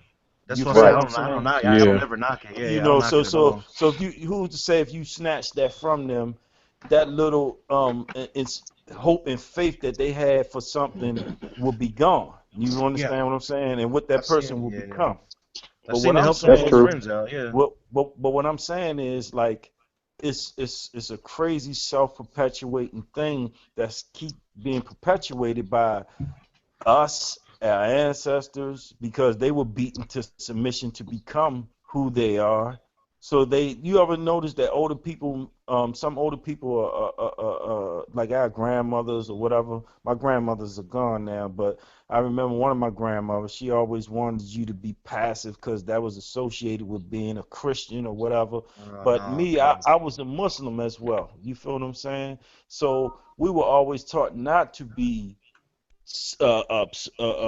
submissive and weak-minded. You feel what I'm saying? We were always supposed to stand up straight. You feel what I'm saying? That's why you can tell the difference between a Nation of Islam brother and a Christian dude that just came out the Baptist church. It's a difference. You feel what I'm saying? But I'm not saying one is. And that goes back to what I was saying earlier with that image. When you see that in your mind, you're thinking that's perfection. But just by the image alone, and subconsciously, you're going to always think you're imperfect, and the people that look like you are imperfect. You're less than. You're inferior, and that's why I don't have any of those images around me. And I keep saying images as a code word, but I forgot what I was about to say. Nah, you got it. You know what, man? This is kind of off subject too. It's something that Early Reed told me too, man. He was like, man, it's a lot of other people that's not us that hide behind hip hop, but they're really racist as hell. It made me think. Hell yeah, no, definitely. Because when some stuff going on, you never hear them say nothing. But they always hitting you up on Facebook saying this, saying that. But when something arises, some national thing happens, they never say nothing. So what's that gonna do for you though? What's it gonna do when a white person? So I always wanted to know that black folks get mad at that shit. They mad because I'm gonna tell you why, somebody Fat Boy. just let me get this out. No, just let me say Go this. ahead. Let me say this. Because the thing is, I don't need nobody, no matter what your fucking skin color is. I don't need you saying shit. You can make your money however the fuck you make your money. If you mad, to me, if you mad at somebody like let's take it. All right, so there's a white rapper, and this white rapper doesn't speak to black issues, but he's taking this and this and taking that's that same bullshit culture thing. Oh, they taking this. Well, motherfucker, you throwing it away. You onto this other dumb shit. You don't even listen to this. You don't even do this. Why would you need a white person or anybody of another color that don't know how you rock, don't know anything about your personal situation to speak for you? I don't need nobody to speak for me. I would never ever. It's not nobody. Nobody's looking for someone to speak for them. It's just that don't pick and choose when you want to be unified. You want to be unified when the music's playing, but when the music stops and the shit comes down, then you want to disappear. That's disingenuous to me. How's it disingenuous? What are you talking about? We're talking about when, like, a lot of people want a white person or a white artist that's making black music or whatever to stand up and say something about Black Lives Matter or some of that shit. That's what we're talking about, right? Okay, because hip hop was born out of what? What was hip hop born out of? The struggle. So when we still struggling with the same issues in 2016, then Eminem, well, Malcolm actually did, so shout out to him. But Eminem, all those other guys, don't just pick and choose what part of the culture you want. What do you mean part of the culture? I'm not saying speak for me. I'm not saying speak for me, but stand with me. That's what I'm saying. I think that's the problem right there. You hit it right on the nose. When's the last time a white rapper or a white artist has come to your hood and done anything or done any? I mean, what the fuck is that gonna do for him? That's one thing I never understood. It's just me. It's just my personal opinion. I see what you're saying. I see what you're saying though, Dixie, because that's the problem that's missing in hip hop that's not there anymore. The unity. Because it was unity. When hip hop started, you had Black brothers, Brown brothers, Beastie. I include the Beastie Boys too, because they played a heavy part in hip hop. You feel what I'm saying? And wasn't MC Search and Pete Nice at the self-destruction shoot? Wasn't they there? Sir. Yeah, that's what I was gonna say. Wait, they were there? I was gonna echo on what Fat Mom said. The thing about it is, it's not that you need a representative, but the thing about it is that, like we talked about earlier, people eat off this culture that don't even love this culture. Not just the culture, just the music, but us and our existence as well. It's like we was talking about, like Gadget said earlier, about people don't call you unless they need you sometimes. And I think a lot of it is that, okay, you can use all the tools that black people have that came up with, or what the case may be. But you're right, I don't need an Iggy Azalea to speak for me. However, as a guest, as a guest in the house, you as a guest, you do your thing accordingly. If you like I said, that's why you have to know your history, what you're gonna be a part of. Because if you don't know the history of something, you're ignorant to certain things. Like Dixie just said. Let me get it out. It's like the phantom pause. But it's like the thing, like we said earlier, like, let's be real. If white people couldn't do hip hop, do you think that if they couldn't do if it was like a genetic thing, like having melanin, do you think that as many people will be susceptible to do it? No, but the thing about it is we're always welcoming everybody, bro. Like this hip hop shit. It wasn't just about black people, because Puerto Rican people in the Bronx were struggling. Even white people were struggling during that era. But it's like them people had a grasp of what was going on, and like you said, unified. There's no more unity in terms of getting together behind a cause of hip hop no more. Last time we had that shit was what I'm talking about. Self-destruction, and we're all in the same game. And I was just having this conversation the other day with a young brother. Like, back then, I said people had rallied together for a cause. It didn't matter if you were black or you were white, but if you felt what was going on and you felt like you had the voice, be a voice or be an example for it, you all rallied together within hip hop to address a certain issue, whether it be black on black violence, whether it be teen pregnancy. It was a thing that KRS-One had called HEAL or whatever, and that's what we're missing. We're missing the education and the unification in the culture. So it's not the posse cuts. It's just like the civil rights. It's just like the civil rights movement. It just wasn't black folks in that. It was white folks too. White people started the NAACP. So when you got whites and blacks together fighting the same cause, and then those other white people who don't want to see us progress or who want to oppress us in whatever way, then that when seeing their own people involved, then it kind of makes them kind of question, well, maybe we just, maybe we wrong. And if you want to get real about it, even and on the flip side of what Dixie just said, you look at somebody like I remember it was an interview with Young Thug, and it was asking him about the police killings that was going on, and he totally deflected the question. But that you see what I'm saying? But y'all don't say nothing about them. It's let's No. Oh yes, we did. Oh yes, we did. I did. I called him a sellout, Uncle Tom, and a Sambo, and everything else I could think of. That's one person. That's one person. You got the whole culture going after like a white woman or a white dude. And I was like, dude, there's more black folks tearing down this fucking culture than white people. They don't say shit about that. They don't say shit about that. No, it's not cool. Just let's address it for what it is. What it is that when anytime that big money, big corporation get into something, the pureness of it goes away. You know what I'm saying? So like, think about how, and like you said, we aid in the demise of it too. But it's not at our own hand a lot of times as well too. So I didn't have no issue with Iggy Azalea not saying something, but the bigger issue is it should be with her. You're a chick from Australia who ain't never lived in the hood. You ain't from the South, but you take all these connotations with you, and it's cool to laugh about it, but it's really the truth. It's like if somebody is a fat Vaughn imposter. You're welcome to me, like, cause everybody had to have their start or whatever. But when that dude started to take on your identity, or he starts to exactly. Right. If someone does that, it's offensive, and you do it in the name of don't turn a blind eye when you using the vehicle of hip hop to get you what you want. But when it comes time to address some shit, you want to sit back on your ass, act like it don't apply to you. Bullshit. You got black fans as well. You got black people who love Iggy Azalea. And how the fuck you take my money from me and you don't feel what I'm going through, even though you haven't been, you can't identify with it. You can't. Why would you turn a blind eye to it? Because it's a dim over there mentality. It goes back to accountability and responsibility.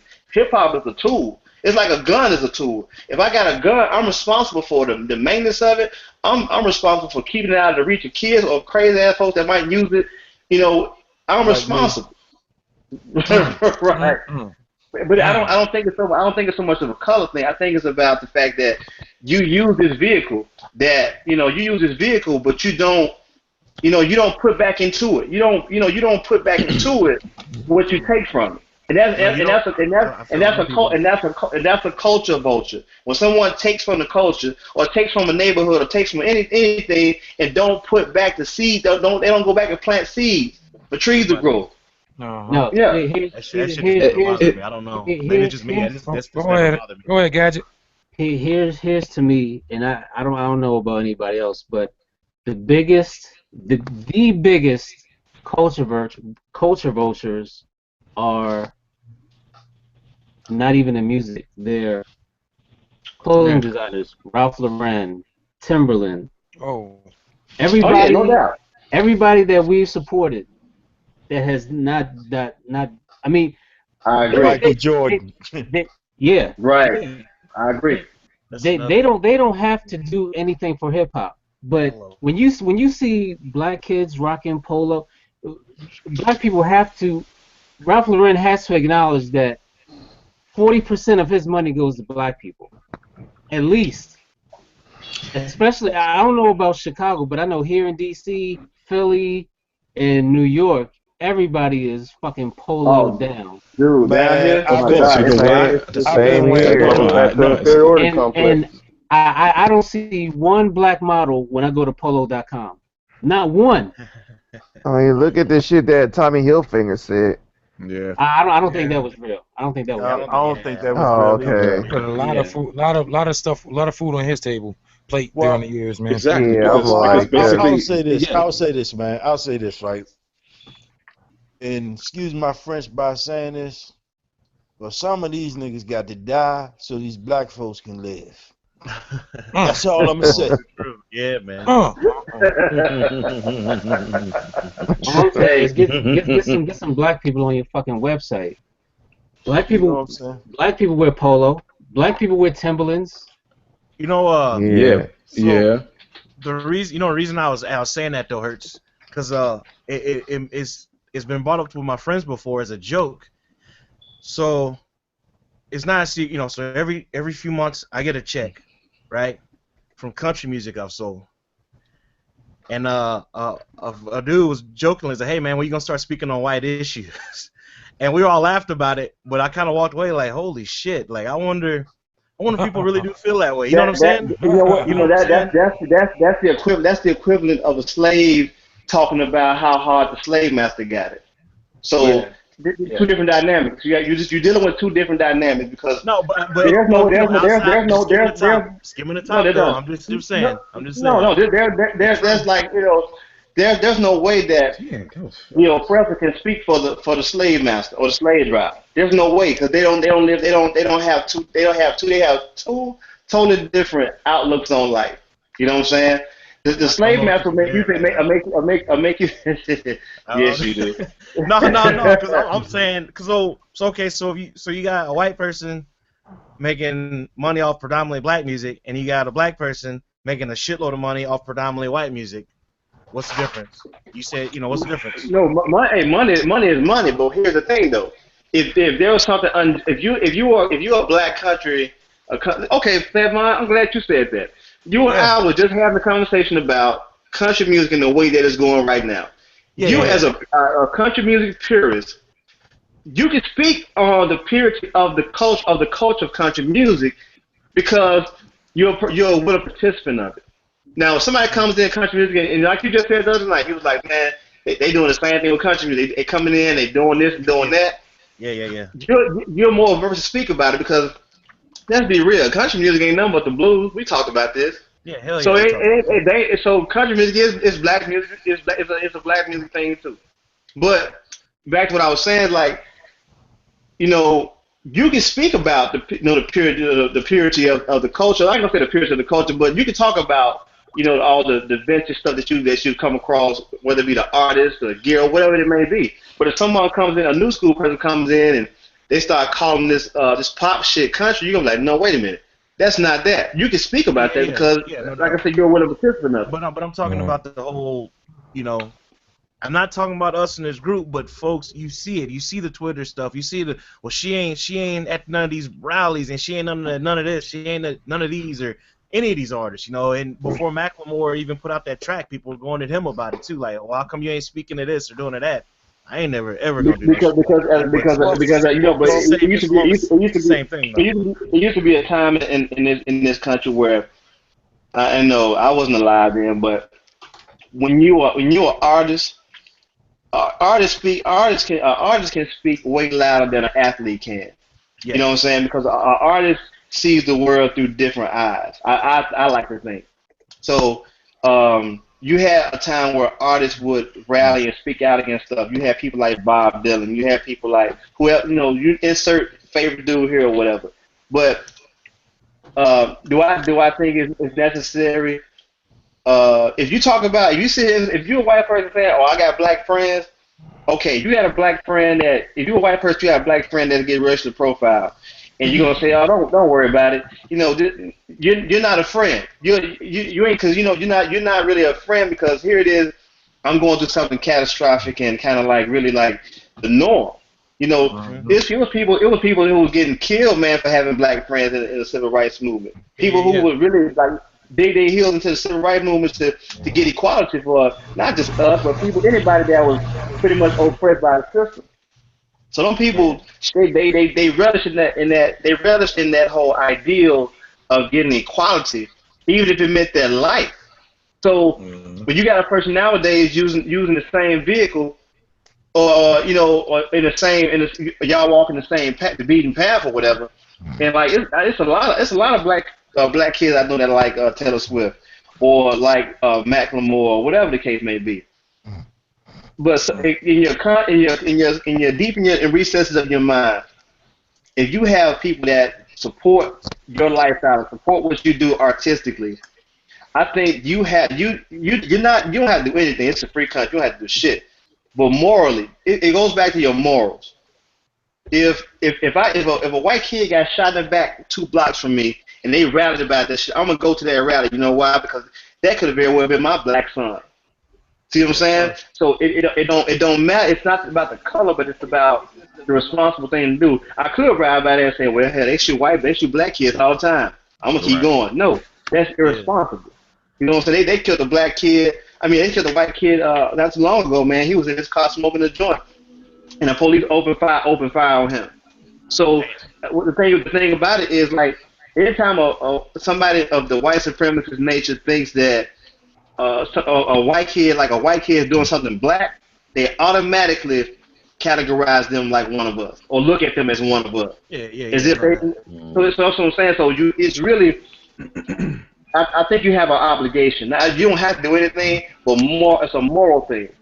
You know what I'm saying? It's a moral thing at the end of the day. The whole thing is this, man. The whole thing is this: whether you're black or white, if you feel injustice going on and you say nothing about it, then you're part of the problem. You're part of it.